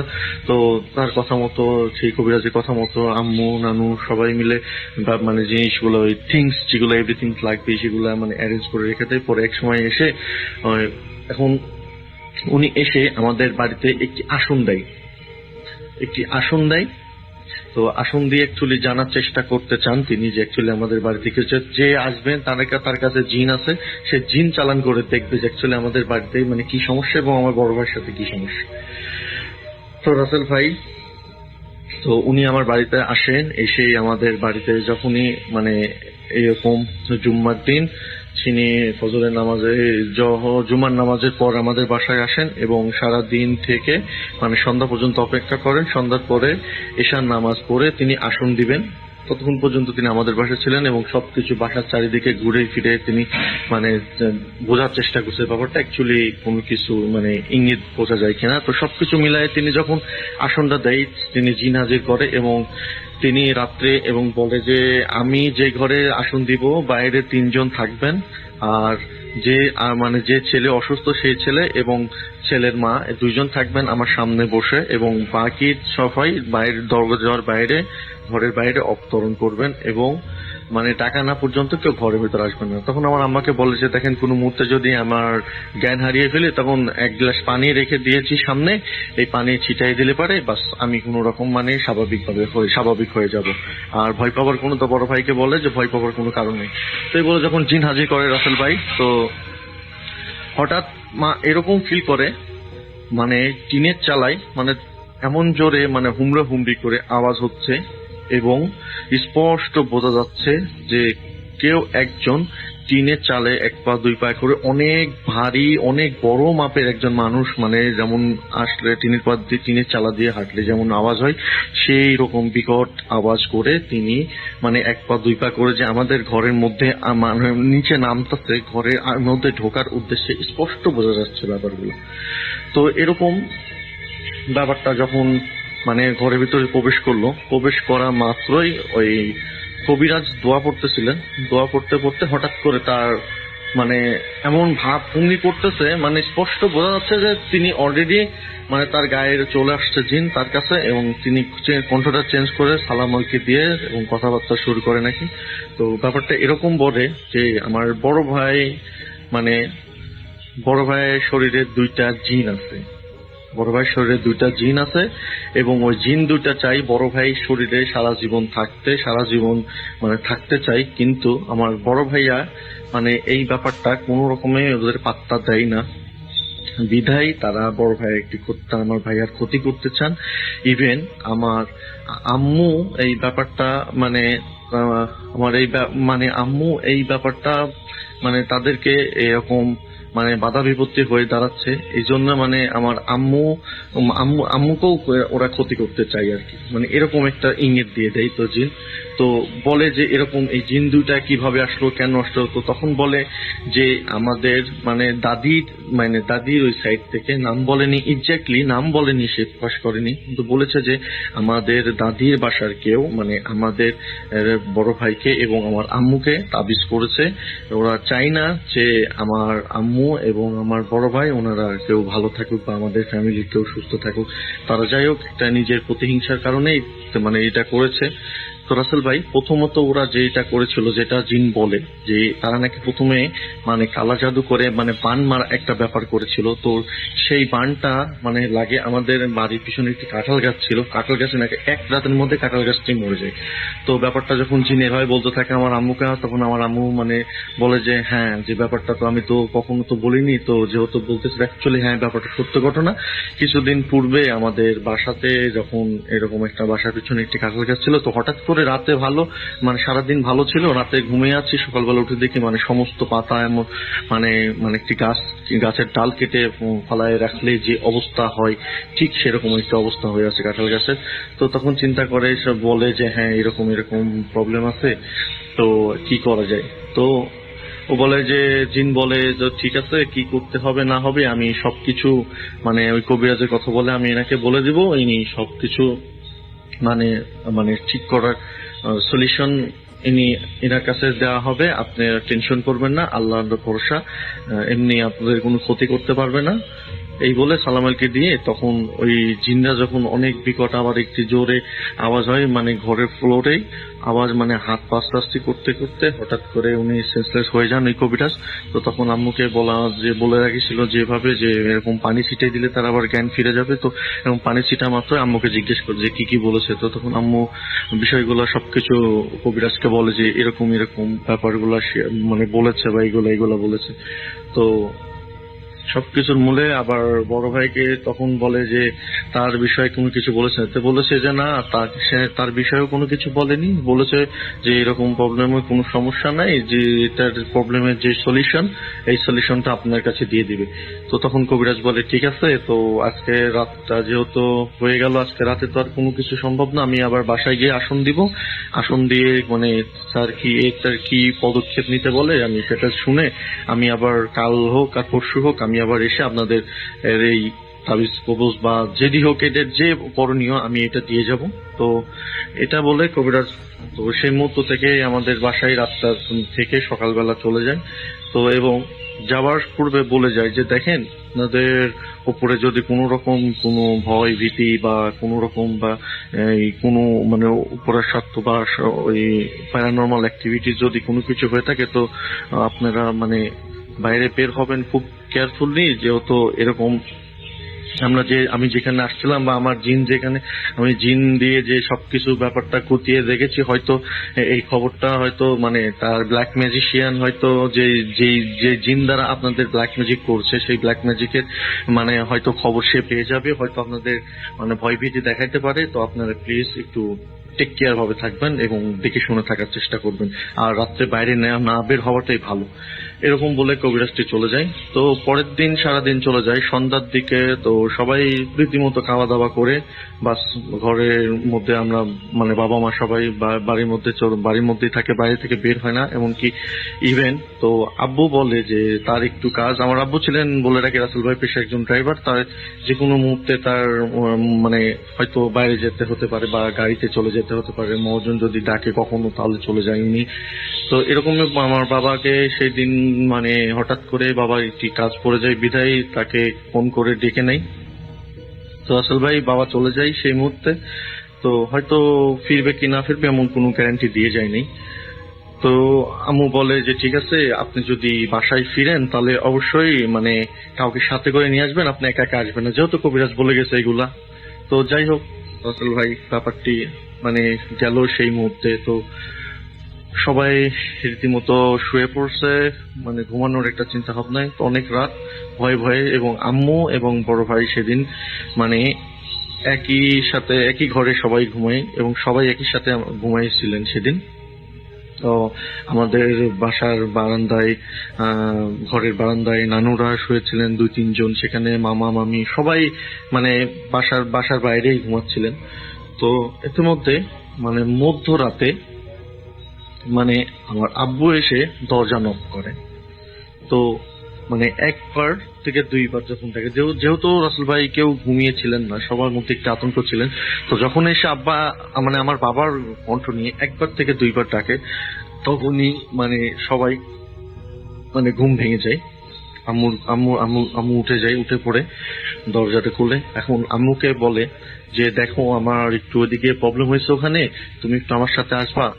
তো কি প্রবলেম কি সমস্যা কোনো কিছু না বলে জাস্ট এটুকুই বলে আমার একটু প্রবলেম হয়েছে, তুমি আমার সাথে আসো। এই কথা বলে তো আম্মু বলে যে আমি কাউকে ডাকি, তো বলতেছে না কাউকে ডাকা লাগবে না, তুমি আসলে চলবে। তো যেহেতু আব্বু ডাকতেছে তো ব্যাপারটা ঠিক আছে, বাট ইজি ভাবে নিচ্ছে আম্মু। তো কোথায় কোন দিকে যেতে হবে বলতেছে যে রাস্তা থেকে। তো আমি বলে রাখি রাসেল ভাই, আমাদের বাসাটা থেকে রাস্তাটা ছিল পশ্চিমে, আর ঠিক পূর্বেই পশ্চিম এবং পূর্বেই ছিলেন আমাদের গোরস্থান, এখনো আছে গোরস্থান, পূর্বে গোরস্থান। তো রাত্রে যখন বের হয়, তো বের হওয়া মাত্রই যে রাস্তার দিকে যখন বলে বের করেছে আমাকে যে রাস্তায় একটু প্রবলেম হয়েছে তুমি একটু আসো। তো রাসেল ভাই তো পশ্চিম দিকে যাওয়া মানে না গিয়ে যাচ্ছে পূর্বের দিকে গোরস্থানের দিকে। তো তখন আম্মু ব্যাপারটা মানে ফিল করেন না, তো মাঝে মাঝে আম্মু পিছিয়ে পড়ে যাচ্ছে। তো ব্যাপারটা বলে চিন্তা করে কি ব্যাপার, মাঝে মধ্যেই পিছনে পড়ে যাচ্ছে, তো আবার ডাকার চেষ্টা করছে, যে বলার চেষ্টা করে যে দেখো তুমি পিছনে পড়তেছো কেন, একটু দ্রুত আসো, অনেক রাত, তুমি সামনে সামনে আসলে এমনিতেই আমার গা ভারী হয়ে আসছে। তো আম্মুকে বলে যে তুমি যাও আমি আসতেছি, তুমি হাঁটো আমি আসতেছি, মানে এরকম একটা ব্যাপার। বাবা আসা মানে এরকম পিছিয়ে পড়তে পড়তে হঠাৎ করে আম্মু থেমে যায়, বলে যে না তুমি আমার সাথে না আসলে আমি এক পায়ে হাঁটবো না। তো আনুমানিক রাত তখন 2টা-2:30 বাজে এরকম। তো হঠাৎ করে আম্মু যখন ব্যাপারটা পিছনে দেখে যে কি ব্যাপার তুমি এখনো আসতেছো না বলে মানে ডাকার জন্য এরকম ঘাড় ঘোরাবে, তখন মানে ঘাটটা যখনই ঘুরিয়ে নেই তখনই দেখে যে পেছনে কেউ নাই। তো ঘাটটা ঘুরিয়ে যখন সামনে নেয় তখন দেখে অনেক বিশাল বড় একটি মানুষ, তার মানে একদম আমরা যে মানে হরর ফিল্মে দেখে থাকি যে যেরকম বিকট একটি চেয়ার, অনেক বড় বড় দাঁত, চুল মাটির সাথে মানে গড়াগড়ি খাচ্ছে ধুলার সাথে, ঠিক এত বড় বড় চুল নিয়ে এত বড় বয়ে ব্যক্তি নিয়ে আম্মুকে বলতেছে যে কি কবিরাজ দেখেছিস, কোনো কবিরাজে কাজ দিবে না, কেউ বাঁচাতে পারবে না তোকে আর তোর ছেলেকে, যদি পারিস তাহলে বাঁচায় নে। এই কথা বলার সাথে সাথে আম্মু মানে এত পরিমাণ ভয় পায়। এবং রাসেল ভাই আম্মু বলে যে যিনি কথা বলতেছিল উনি মাটি থেকে মিনিমাম 2 থেকে 3 হাত উপরে, উনি মানে মাটিতে না মানে 2 থেকে 3 হাত উপরে দাঁড়ায়, এই এত বড় বিকট একটু অবয়ব নিয়ে কথা বলতেছে। তো আম্মু দেখার সাথে সাথে ভয় পেয়েছে, ওখানেই সেন্সলেস হয়ে পড়ে যায় রাসেল ভাই। তো সকালবেলা যখন মানে ফজরের নামাজ পড়ার জন্য মানুষ মসজিদের দিকে রওনা হচ্ছিল, ঠিক সেই সময় দেখে যে এরকম রাস্তা গোরস্থানের ওখানে মসজিদ ছিল রাসেল ভাই, গোরস্থানের ওইদিকে। তো গোরস্থানের মসজিদে নামাজ পড়তে যাওয়ার সময় মানুষ ব্যাপারটা দেখে যে এরকম আম্মু ওখানে সেন্সলেস হয়ে আছে। তো সবাই মানে দেখে বলে কি ব্যাপার, তো এই বাড়ির তো এইরকম নানান নাম ধরে বলে যে ওনার মেয়ে। তো সবাই মিলে ধরাধরি করে মানে বাড়িতে নিয়ে এসে মানে কোনো রকম জ্ঞান ফেরানোর পরে জিজ্ঞেস করা হয় যে কি হয়েছিল, তো তখন বলে যে এই ঘটনা তার সাথে ঘটেছে। তো তারপরে সাথে সাথে আমার নানু কবিরাজের বাসায় চলে যান। কবিরাজের বাসায় গিয়ে ওই সকালবেলা সবকিছু বলা মাত্র তো কবিরাজ তখন বাড়িতে চলে আসে, দ্রুত আমাদের এখানে চলে আসে, এসে আমাদের সবাইকে বলে যে, আমাদের বাসার সবাইকে বলে যে এই ব্যাপার কি, আপনাদের বলেছিলাম যে এরকম কেয়ারফুল থাকতে, আর এতটুকু নলেজ আপনাদের তো থাকা উচিত যে রাত্রে যদি কেউ আপনাদের ডাকে, মানে যেই ডাকুক না কেন, মিনিমাম 3 বার, যদি 3 বারের কম যদি ডাকে তাহলে আপনারা বের হবেন না। আর যদি প্রকৃত যদি কোনো প্যারানর্মাল অ্যাক্টিভিটিস না হয়, যদি কোনো জেনারেল মানুষ হয়ে থাকে বা কোনো স্বাভাবিক মানুষ হয়ে থাকে, তাহলে অবশ্যই 3 বারের ঊর্ধ্বে আপনাকে ডাকবে। আর যদি কোনো রকম মানে ওই প্যারানর্মাল অ্যাক্টিভিটি কোনো পার্সন হয়ে থাকে বা কোনো অলৌকিক কোনো কিছু হয়ে থাকে, তাহলে অবশ্যই আপনাকে 2 বারের বেশি ডাকবে না, 3 বার কখনোই ডাকবে না। তো তাই বলে কবিরাজটি বলে যে ঠিক আছে, যা হয়েছে হয়েছে, আপনাদের বলেছিলাম এরকম কেয়ারফুল থাকতে, তো একটি ঘটনা থেকে যেহেতু বেঁচে গেছেন, তো আমি চেষ্টা করব আজকের মধ্যেই আপনাদের করণীয় গুলা। তো রাসেল ভাই ওই সন্ধ্যার দিকে আবার কবিরাজটি আসেন। কবিরাজটি এসে রাসেল ভাই একটি বাটি নিয়ে এবং একটি কি গাছের শিকড় নিয়ে, কেমন যেন একটি গাছের শিকড় নিয়ে এসে মানে রাত্রে দোয়া পরে বাটির মধ্যে সরিষার তেল ঢেলে গাছটি যখন হাতে নিয়ে কি একটি দোয়া পরে মাটিতে যখন হাত রাখে, তখন রাসেল ভাই হঠাৎ করে গাছটি সহ মানুষটি গাছের মানে ওই হাতের মধ্যে হাতটি অটোমেটিক, মানে যেমন আমরা হরর মানে মুভিতে দেখি না যে হাত অটোমেটিক চলে যাচ্ছে, মানে অটোমেটিক হাত মানে টেনে নিয়ে চলে যাচ্ছে কোনো কিছু একটা, ঠিক ওরকম ওই গাছটা হাতের মধ্যে যখন হাতের আঙ্গুলের মধ্যে যখন নিয়েছে, মানে হঠাৎ করে মানে কেমন যেন মানে অলৌকিক ভাবে তারা হাতটি চলতে থাকে। তা হাতটি চলতে চলতে ওই বড় ভাইয়ের যে ঘরটি ঘুমাইতো, ঠিক সেই ঘরের জানালার পিছনে মানে অনেক 1 হাত নিচে কারেন্টের তার দিয়ে পেঁচানো 3টা তাবিজ একত্রিত করা। ওই তাবিজ 3টা বের করে ওর ভেতরে মানে আরবিতে বলেছিল, তখন আমার বড় ভাইয়ের এবং আমার আম্মুর নাম লেখা আছে। তো তাবিজটা উঠাই, তো আবারও দোয়া পড়ে যখন ওই গাছটি হাতের মধ্যে নিয়ে মাটিতে হাত রাখে, সাথে সাথে হাত সেম ক্যাটাগরিতে আবার মানে হাতটা রানিং হয়ে যায় এবং হাতটি দৌড়ায় চলে যায় আমাদের ওয়াশরুমের একদম গেটের সামনে। তো সেখানেও একটি তাবিজ পাই, সেখানে একটি তাবিজ ছিল রাসেল ভাই। তো এই মিলে 2টা তাবিজ নিয়ে ওই দুধের মধ্যে তাবিজটি ভিজায়ে ওই তাবিজটি একটি বোতলের মধ্যে ভরে, মানে কবিরাজ বলে এটাকে গোরস্থানে গেড়ে দিতে হবে। তো উনি এটা বলে ওই এটা নিয়ে যায়। আর উনি কবিরাজ নতুন করে 2-3টা তাবিজ পরে আমাদের ঘরের আশেপাশে, বাড়ির আশেপাশে তাবিজ পুঁতে দিয়ে বলে যে এরকম বাড়িটা এখন বন্ধ করে দিচ্ছি, আপনারা আমার আপাতত এই সলিউশনটুকুই ছিল, এটুকুই দরকার হয়েছে আপনাদের, এটুকুই ইনশাল্লাহ আপনাদের আর কোনো ক্ষতি হবে না এবং আপনারা এখন সুস্থ বলতে পারেন এবং আশা করি আপনার ছেলেও এখন সুস্থ হয়ে উঠবেন ধীরে ধীরে। রাসেল ভাইয়ের কথা না বাড়িয়ে আমি সরাসরি ঘটনায় চলে যাচ্ছি।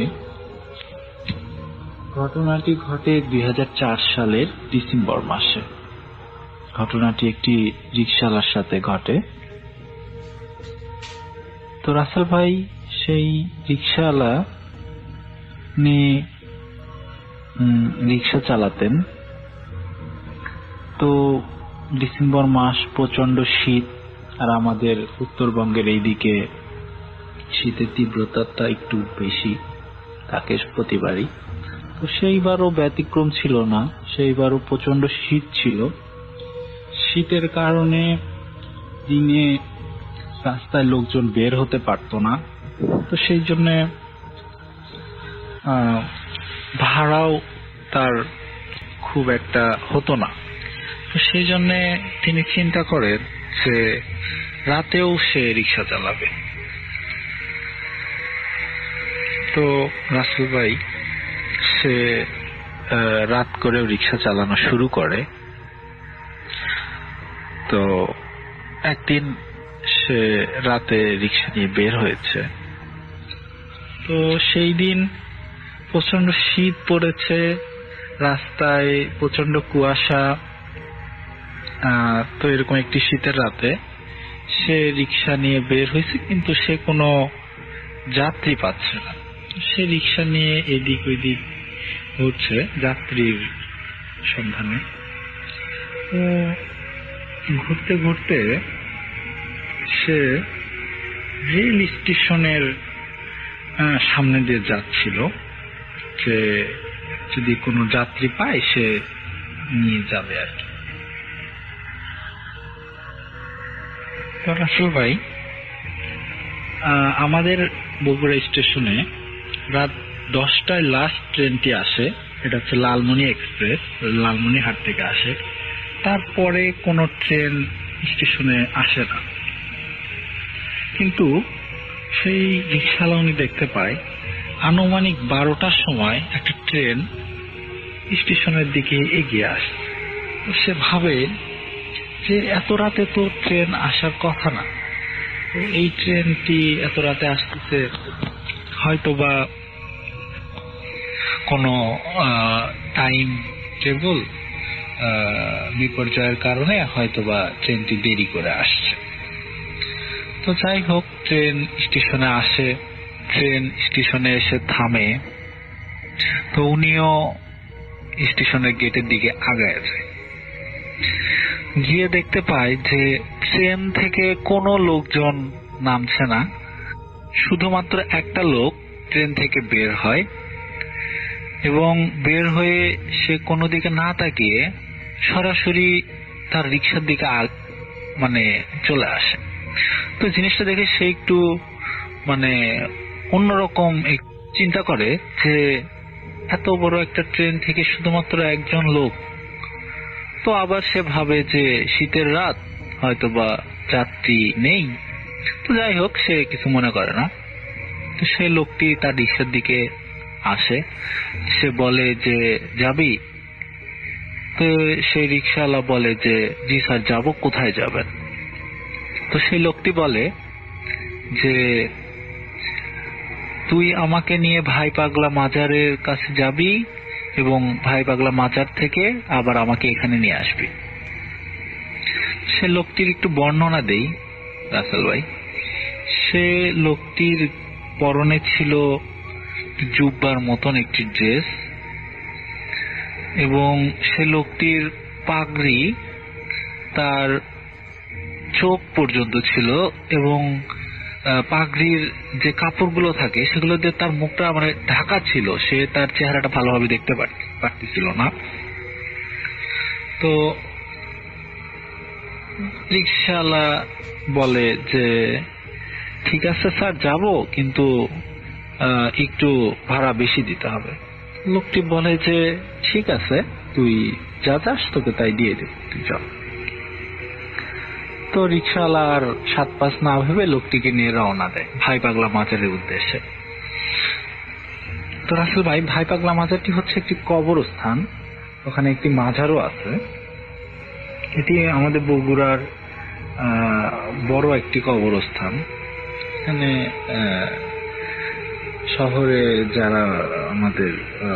যারা মারা যায় তাদেরকে এখানে দাফন করা হয়। তো রাসেল ভাই, রিক্সাওয়ালাটি ওই লোককে নিয়ে রিক্সায় আসতে থাকে। আস্তে আস্তে আস্তে আস্তে সে যখন মাজারের কাছাকাছি আসে, তো তখন সে পিছন থেকে একটু মানে গুনগুন গুনগুন একটু সাউন্ড শুনতে পারে। তো সে ভাবে যে হয়তোবা লোকটি ফোনে কারোর সাথে কথা বলছে, সেজন্য এরকম শব্দ আসছে। তো সে মাজারের সামনে দাঁড়ায়। লোকটি বলে যে তুই মাজারের গেটে দাঁড়া, আমি ভিতরে যাব, একটু পরে চলে আসবো, তুই কোথাও যাস না, তুই মাজারের গেটেই দাঁড়া।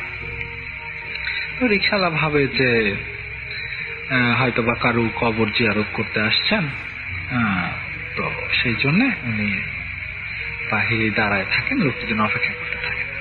আনুমানিক 30 মিনিট পর লোকটি আসে। লোকটির হাতে একটা পুটলির মতো দেখা যায়। যখন লোকটি ভিতরে যায় তখন তার হাতে কিছুই ছিল না, আসার সময় তার হাতে একটা পুটলির মতন দেখতে পারে। এবং সে যখন আসছিল খুব তাড়াহুড়ার মধ্যে এসে তার রিক্সায় উঠে বসলো এবং তাকে বললো তাড়াতাড়ি চল। তো রিক্সাওয়ালা কাছে একটু খটকা লাগে, তারপর সে কিছু না ভেবে রিক্সা সে প্যাডেল করা শুরু করে। তো রাসেল ভাই সে রিক্সা প্যাডেল করছে, লোকটি পিছে বসা। তো সেই লোকটি হঠাৎ করে বলে ওঠে, তুই তোর মতন রিক্সা চালাবি, তুই পিছন দিকে তাকাবি না, পিছে তাকাইলে তোর ক্ষতি হতে পারে, তুই সরাসরি রেল স্টেশনে চল।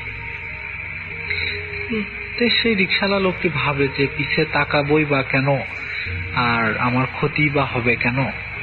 ঠিক আছে, সে ভাবে যে আচ্ছা তার মতো সে, আমার মতন আমি রিক্সাটি নিয়ে রেল স্টেশনে চলে আসি। সে রিক্সা চালাতে থাকে।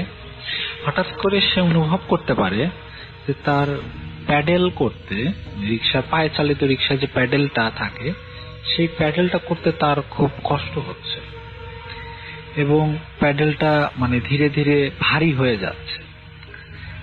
মনে হচ্ছে যে রিক্সায় একজনের জায়গায় সে 3-4 জনকে নিয়ে রিক্সাটা চালাচ্ছে, তার অনেক কষ্ট হচ্ছে। তো সে কষ্ট করে প্যাডেল করতে থাকে। প্যাডেল করতে করতে হঠাৎ করে সে পিছন থেকে শব্দ পায় যে কেউ হাড্ডি চাবাচ্ছে, এরকম খটমট খটমট করে কিছু একটা খাচ্ছে, ছিঁড়ে ছিঁড়ে খাবলায় খাবলায় খাচ্ছে, এরকম শব্দ তার কানে আসতে থাকে। তো তার রিক্সা চালাতে অনেক কষ্ট হচ্ছিল, তো সে আর ওগুলো 7-5 না ভেবে সে তার মতন করে জোরে জোরে রিক্সা প্যাডেল করতে থাকে। রাসেল ভাই এরকম প্যাডেল করতে করতে সে যখন রেল স্টেশনের সামনে এসে নেমে সে তখন অনেকটা হাঁপিয়ে গেছে, তার গাটা ঘেমে গেছে। তো সে রিক্সা থেকে নেমে লোকটিকে এখন বলতে যাবে যে স্যার চলে আসছি, এটা বলতে যাওয়ার আগেই দেখে যে লোকটি রিক্সা থেকে নেমে তার রিক্সার সাইডে এসে দাঁড়িয়ে আছে। তো সে রিক্সার পিছনে তাকিয়ে দেখে কেউ নাই। তারপর সে যখন আবার তার পিছন দিকে ঘুরে দেখে লোকটি দাঁড়িয়ে আছে।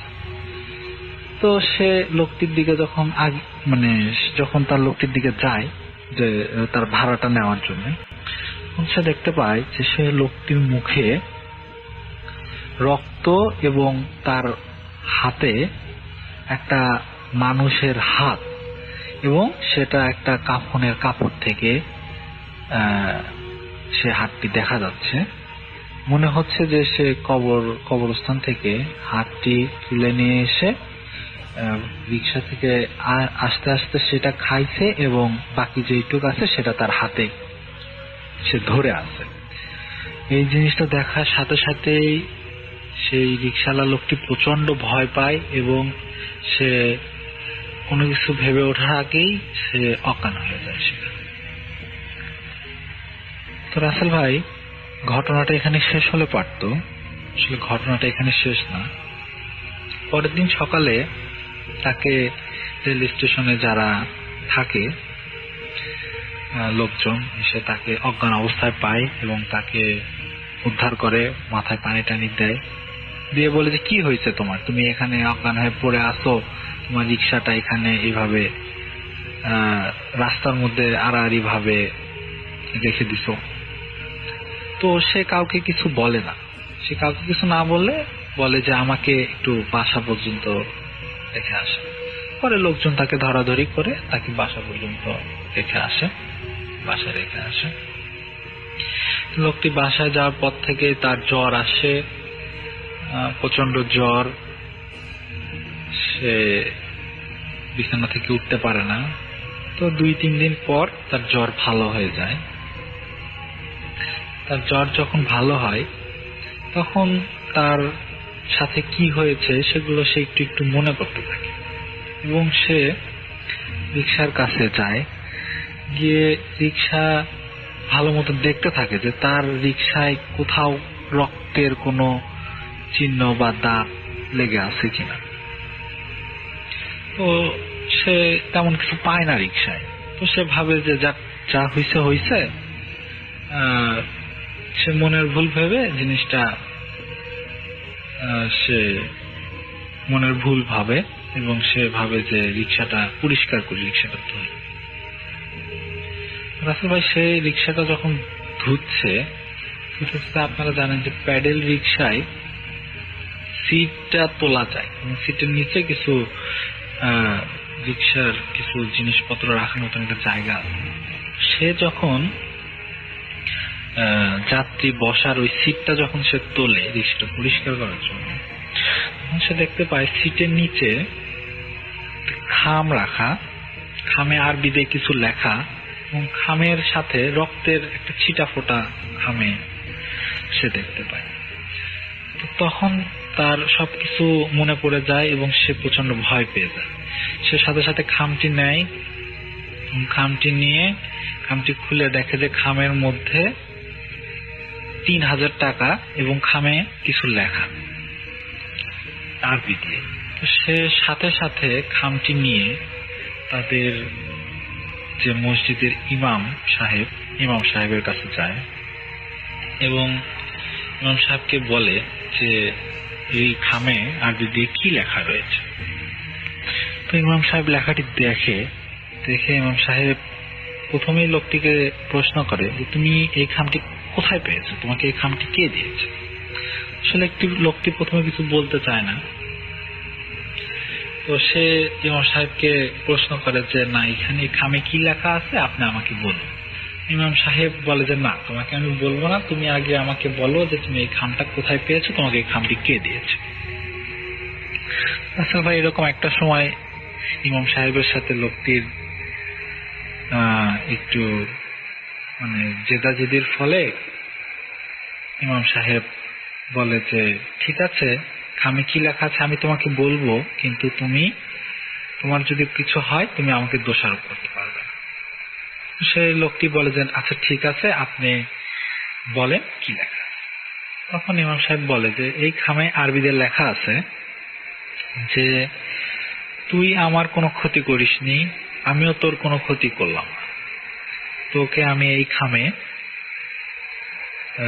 তুই যে আমাকে নিয়ে গিয়েছিলি তোর পারিশ্রমিক হিসাবে আমি এটা তোকে দিলাম, এবং তোর সাথে যেটা হয়েছে তুই এটা কাউকে বলবি না, বললে তোর অনেক বড় একটা ক্ষতি হবে। তো ইমাম সাহেব তাকে লোকটিকে এই কথা বলে। তো লোকটি ইমাম সাহেবের কাছ থেকে কথাটা শুনে এবং একটু ঘাবড়ে যায়। ইমাম সাহেব বলে তাকে যে তোমার সাথে কি হয়েছে, তুমি আমাকে পুরো কাহিনীটা বলো। তখন সে লোকটি ইমাম সাহেবকে পুরো কাহিনীটা বলে।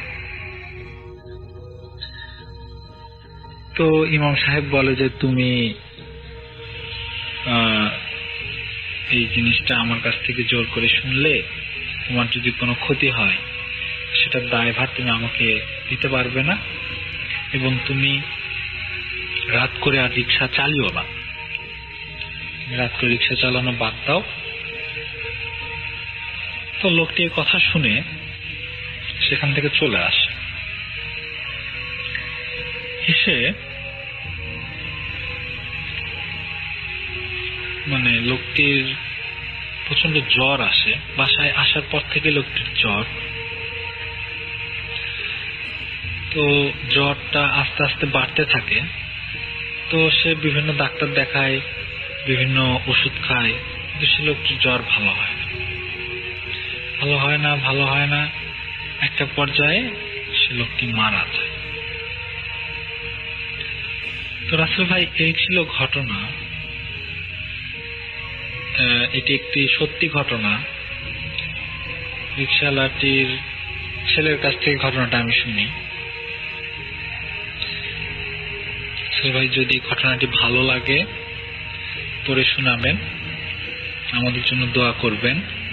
আমার কাছে আরো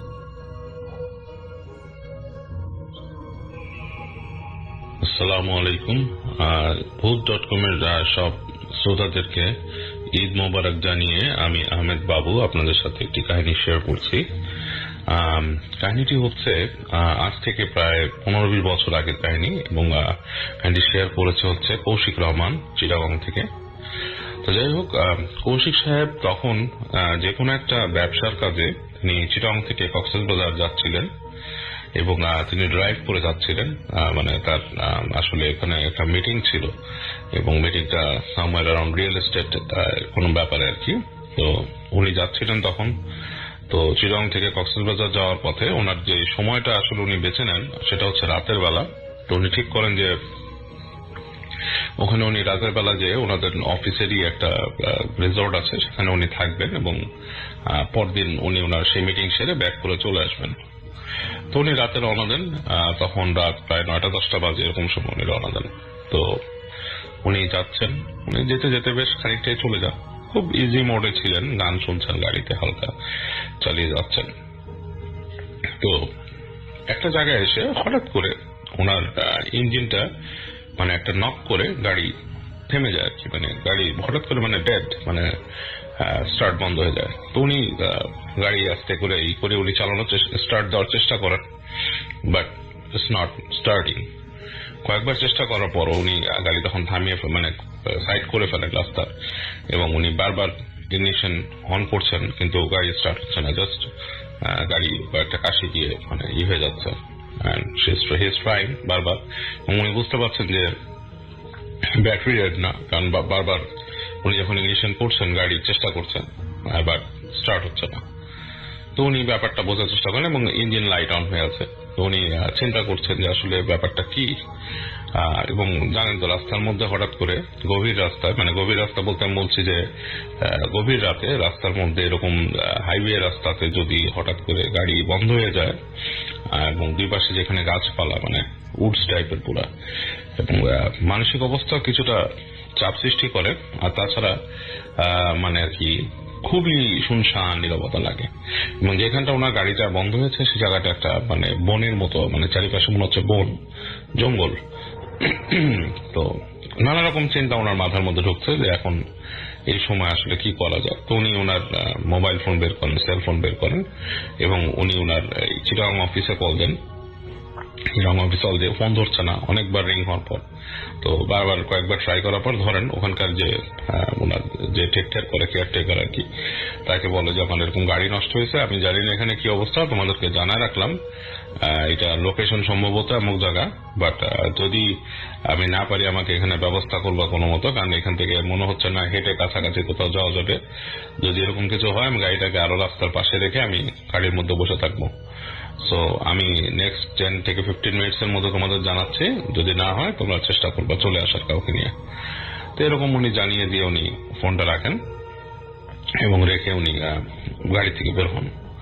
তো বের হওয়ার পর ওনার কাছে বেশ অস্বস্তি লাগছে, কারণ রাত, খুবই রাত, এবং আপনার তখন মানে দুই পাশে শুধু বন। এবং উনি ওনার মাথার মধ্যে তখন খেয়াল আসে যে এখানকার এই লোকাল এই বনের পাশে যে গ্রামগুলো, এসব জায়গায় অনেক সময় হাতির আক্রমণ হয়, এবং আরো মানে খারাপ মানুষেরও চিন্তা ভাবনা ওনার মাথায় আসে যে ডাকাত পড়ে এই ধরনের।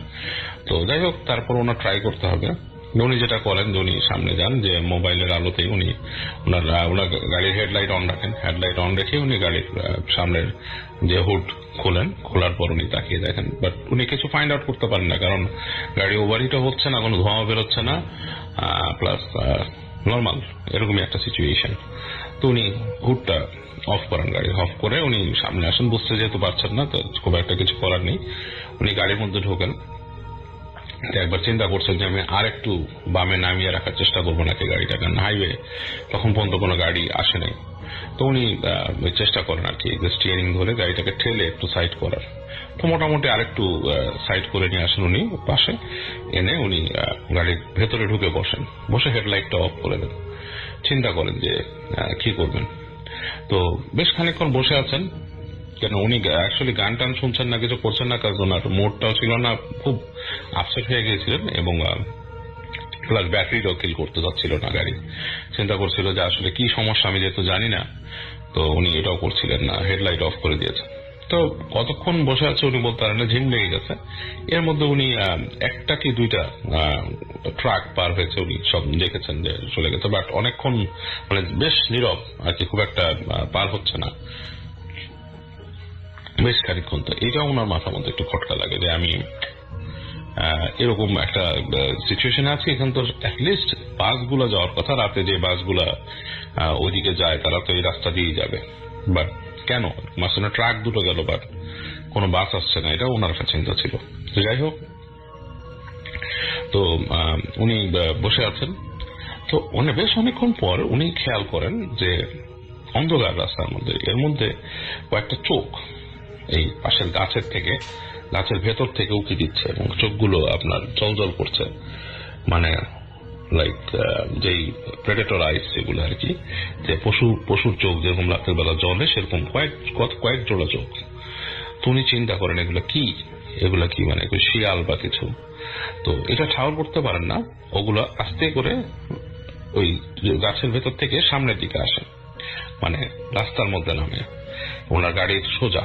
তো ওইটা যখন নামে তখন উনি চিন্তা করে দেখে যে ওগুলো প্রাণী, এবং প্রাণীগুলো হচ্ছে লাইক কুকুর টাইপের আর কি, কুকুর বা এটা উনি বুঝতে পারছে। তো উনি চিন্তা করে যে আমি হেডলাইট মারি। তো উনি যখন হেডলাইট জ্বালাতে যান, এইবার খুব আশ্চর্যজনক ভাবে দেখে যে হেডলাইটও চলছে না, পুরোপুরি ডেড, মানে গাড়ির টোটাল যে মানে সিস্টেম সেটাই ডেড। উনি চিন্তা করেন কি আমার চাবি কি ঠিক আছে, হ্যাঁ চাবি ভেতরে ঢোকানো আছে, এবং মানে ওনার হেডলাইট জ্বলছে না, এবং গাড়ি এবার আর নকও করছে না, ইঞ্জিন নকও করছে না, ইগনিশন দিতে গেলে সম্পূর্ণ। তখন উনি চিন্তা করেন আমার মনে হয় ব্যাটারিতে সমস্যা, আমার লাইনের সমস্যা। বাট এর মধ্যে উনি দেখছেন যে ওই কুকুরগুলো কাছে আসছে, কুকুর টাইপের যে প্রাণীগুলো সেগুলো গাড়ির খুব কাছে চলে আসছে, এবং এই সময় উনি শুনতে পারেন যে খুব শব্দ আর কি, যে শব্দগুলা কুকুর করে সাধারণত, কুকুর বা নেকড়েও করে যখন কোনো শিকার পায়, তারা আশেপাশে গড় গড় করতে থাকে, এরকম গড় গড় করছে এই শব্দ হচ্ছে। এবং উনি তখন কিছুটা ভয় পান, যদিও গাড়ির ভেতরে আছেন উনি মানে চিন্তা করছেন যে আচ্ছা এইগুলো তো আমাকে ধরতে পারবে না, আমি গাড়ির ভেতরে আছি।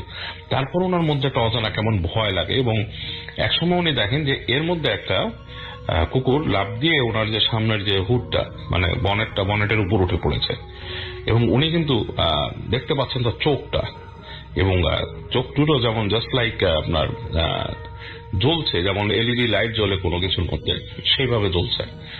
উনি কিন্তু বেশ ভয় পেয়ে যান, এবং ভয় পেয়ে উনি তখন দোয়া পড়া শুরু করেন মনে মনে। এর মধ্যে উনি একটা জিনিস খেয়াল করেন, ধাপ করে ওনার গাড়ির ছাদের উপরে একটা শব্দ হয়, অ্যাজ ইফ লাইক কোনো কিছু লাফিয়ে যদি নামে, এবং উনি এই গাড়ির উপরে যে লাফিয়ে নেমেছে এটার একটা উনি বুঝতে পারেন যে লাইক ভারী কিছু যে গাড়ির উপর ধপ করে পড়ে, গাড়ির ছাদে একটা ডেন্টের মতো হয়, সেই শব্দটা উনি পান। এবং এই শব্দটার সাথে সাথে এই যে আপনার এই কুকুর যেগুলো ছিল সে লাফ দিয়ে তার হুড থেকে পড়ে যায়, এবং দৌড় দিয়ে বেশ খানিকটা সরে যেয়ে কুই শব্দ করতে থাকে, কুকুর যেরকম করে ভয় পেলে সেরকম। এবং ওনার কাছে ব্যাপারটা বেশ হরিফিক মনে হয়, কারণ কুকুরগুলো যেভাবে সরে গিয়েছে অ্যাজ ইফ যে কিছু একটা তারা দেখেছে, যা দেখেছে সেটা খুবই ভয়ঙ্কর কিছু, এবং কুকুর দূরে দাঁড়িয়ে মানে গড়গড় করছে, এরকম একটা সিচুয়েশন। উনি একদমই জমে যান, ওনার আসলে কিছু করার থাকে না।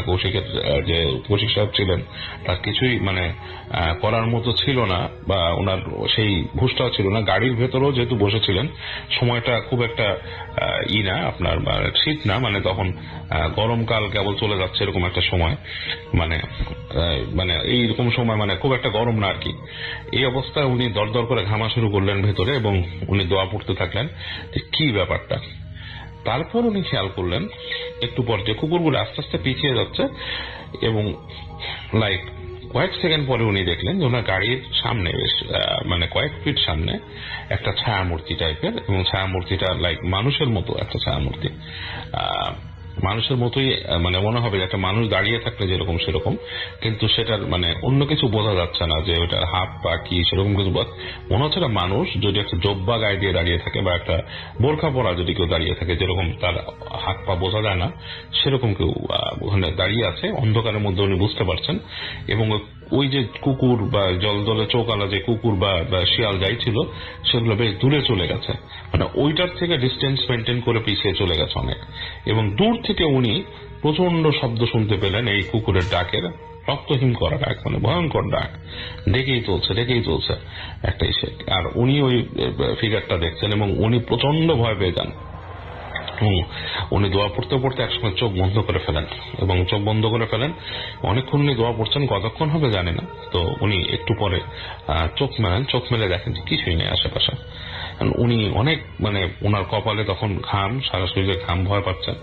উনি কি মনে করে জানি উনি আবার সেই গাড়িটা স্টার্ট দেন এবং গাড়ি এবার কিন্তু দেখাচ্ছে যে অটোমেটিকলি গাড়ি সুন্দর স্টার্ট হয়ে যায়, ড্যাশবোর্ড আলোকিত হয়ে যাচ্ছে, হেডলাইট উনি অন করেন, দেখেন হেডলাইটও পড়েছে সামনে, জ্বলছে এবং খুবই আশ্চর্য গাড়ি স্টার্ট হয়েছে। এবং উনি সাথে সাথে ওইখান থেকে টেক অফ করেন গাড়ি নিয়ে এবং উনি সাথে সাথে ডায়াল করেন ওনার সে অফিসে ডায়াল করেন, করে বলেন যে আমি ঠিক আছি, এখানে তোমাদের আসা লাগবে না। যদিও তার কেয়ারটেকার নাকি জাস্ট মানে এখানে রওনা দেওয়ার প্রিপারেশন নিচ্ছিল পুরো, বলে আসা লাগবে না, তোমরা চলে যাও, বা তোমরা যদি প্রিপারেশন নিয়ে থাকো আসা লাগবে না, আমি কক্সবাজার চলে যাচ্ছি। তো উনি কক্সবাজারে উনি পৌঁছান এবং পৌঁছান যখন, তখন প্রায় গভীর রাত 2টা-3টা বাজে এরকম সময়। তো উনি ওখানে পৌঁছানোর পর উনি ওনার যেই রেস্ট হাউসে ওনার থাকার কথা, ওনার নিজস্ব অফিসিয়াল রেস্ট হাউস, সেখানে উনি ওঠেন এবং উনি ফ্রেশ হন। ফ্রেশ হয়ে উনি বা মানে রাত্রেবেলা উনি ওনার হালকা খাওয়া দাওয়া করে স্ন্যাক্স খেয়ে উনি ঘুমাতে যান। তো উনি যখন ঘুমাতে যান উনি বলেছেন যে ওনার ঘুমের সময়টা আসলে ঠিক মতো ঘুম আসতো না, সময় লাগতো না ঘুমাতে। উনি শুয়ে থাকেন, অনেক কিছু চিন্তার মধ্যে ওনার ওই চিন্তার আসতে থাকে যে ওনার মুডটা তখন পুরোপুরি অফ হয়ে গিয়েছিল এটার পরে, যে কি দেখলাম কি, এরকম চিন্তা করতে করতে এক সময় উনি ঘুমায় পড়েন, ওনার খেয়াল নেই। বাট ওনার হঠাৎ করে ঘুম ভাঙে এবং ঘুম ভাঙার পরে ঘুম ভাঙাটা একটা খুব আশ্চর্যভাবে ভাঙে। ওনার কাছে মনে হয় যে কেউ ওনাকে ডাকছে, এরকম একটা ইসে ওনার ঘুমটা ভাঙে। ঘুমটা ভেঙে গিয়ে উনি হঠাৎ করে তাকিয়ে দেখেন যে ওনার ঠিক বিছানার কাছে পাশে একটা কিছু দাঁড়িয়ে আছে এবং যেটা দাঁড়িয়ে আছে সেটা অস্পষ্ট একটা ছায়ামূর্তি টাইপের, যেটাকে আসলে বোঝা যায় না যে এটা কি মানুষ না কোনো কিছু, বাট একটা ছায়ামূর্তির মতো খুব গাঢ়, রুমের মধ্যে অন্ধকার এবং সেই অন্ধকারের মধ্যে সেটা দাঁড়িয়ে আছে এবং উনি কিছুক্ষণ বুঝতে পারেন না উনি কি আসলে ঘুমে আছেন না স্বপ্ন দেখছেন। এর মধ্যে ওনার চোখ যা সুইচের দিকে, লাইটের সুইচ গুলো উনি দেখছেন যে সেগুলো ইলুমিনেট করছে, মানে সেগুলোর মধ্যে সেগুলো জ্বলছে, ভেতর লাইক রেডিয়াম দিয়ে সুইচ গুলো তৈরি করা, সেগুলো জ্বলছে। তাহলে উনি বুঝতে পারেন যে উনি বাস্তবেই আছেন এবং উনি জেগে আছেন, ঘুমাচ্ছেন না। এবং উনি বুঝতে পারেন পাশে কিছু একটা দাঁড়ানো, ঠিক বিছানার পাশে, এবং সেরকমই আকৃতি। এবং উনি তখন চোখ বন্ধ করে ফেলেন, দোয়া পড়া শুরু করেন। উনি একটু ধার্মিক মানুষ, উনি মোটামুটি ধার্মিক বলতে ওনার এই বিশ্বাসগুলো অনেক স্ট্রং ছিল এবং উনি দোয়া পড়া শুরু করেন এবং উনি চোখ বন্ধ করে প্রচন্ড মানে ভয় পান, ভয়ের সাথে দোয়া পড়ছেন। এবং একসময় উনি খেয়াল করেন যে চোখ খুলে দেখেন যে কিছু নেই। তো এই ভয়টা পাওয়ার পর উনি যখন নাকি ওনার ভয়টাও গেছে, ঠিক ওই সময় ফজরের আজান দেয় আবার, এবং ফজরের আজানের সময় উনি উঠে পড়েন। উঠে উনি তখন নামাজ আদায় করেন এবং উনি পরবর্তী দিন যেটা আসে সেদিন ওনার কাজকর্ম শেষে উনি ওনার ইসেকে ডাক দেন। ওনাদের অফিসের একজন লোক ছিলেন যিনি হচ্ছে বেশ মানে এরকম পরেশগার টাইপের, তার সাথে কথা বলেন যে আমি এরকম কিছু জিনিস দেখেছি গতকালকে, তো এটার কি ব্যাখ্যা হতে পারে। তো তিনি বলেন যে স্যার অনেক কিছু হতে পারে, রাস্তার মধ্যে তো অনেক পিশাচ থাকতে পারে, এটা থাকতে পারে, জিন থাকতে পারে। তো যাই হোক আপনাকে মানে আপনার উচিত মানে নিজের দোয়া পড়া ছাড়া। তো উনি যেটা করেন যে উনি ওনাকে উপদেশ দেন আর কি, কোনো হুজুরের কাছে যাওয়া বা সামথিং। তো কৌশিক সাহেব যেটা করেন যে সেটা উনি অন্য কারো কাছে যান না, উনি নিজেই বেশ দোয়া পড়েন এবং উনি নিজেই নিজেকে ঝাড়ার চেষ্টা করেন এবং উনি মানে এই জিনিসটা চিন্তা করেন যে এটার থেকে মানে যাতে না হয় এরকম দোয়া করেন আর কি, নিজেই দোয়া করেন। এবং পরবর্তীতে উনি নাকি ওনার নামাজ তো কন্টিনিউ করেন উনি, এবং জিনিসটাকে উনি আর এরকম দেখেননি, বাট উনি বলেছেন যে এই ধরনের জিনিস উনি ওইটা এক্সপিরিয়েন্স করেছেন। এছাড়াও আরো কিছু এক্সপিরিয়েন্স ওনার হয়েছে, বাট যেগুলো এটার সাথে রিলেটেড না আর কি। তো যাই হোক, এটা ছিল কৌশিক সাহেবের কাহিনী, আমি আপনাদের সাথে শেয়ার করলাম। আর ভূত.com এর সব দর্শকদেরকে আমি আবারও ঈদের শুভেচ্ছা জানাচ্ছি। ঈদ মোবারক, সবাই ভালো থাকবেন। Voot.com. The fear returns with Russell.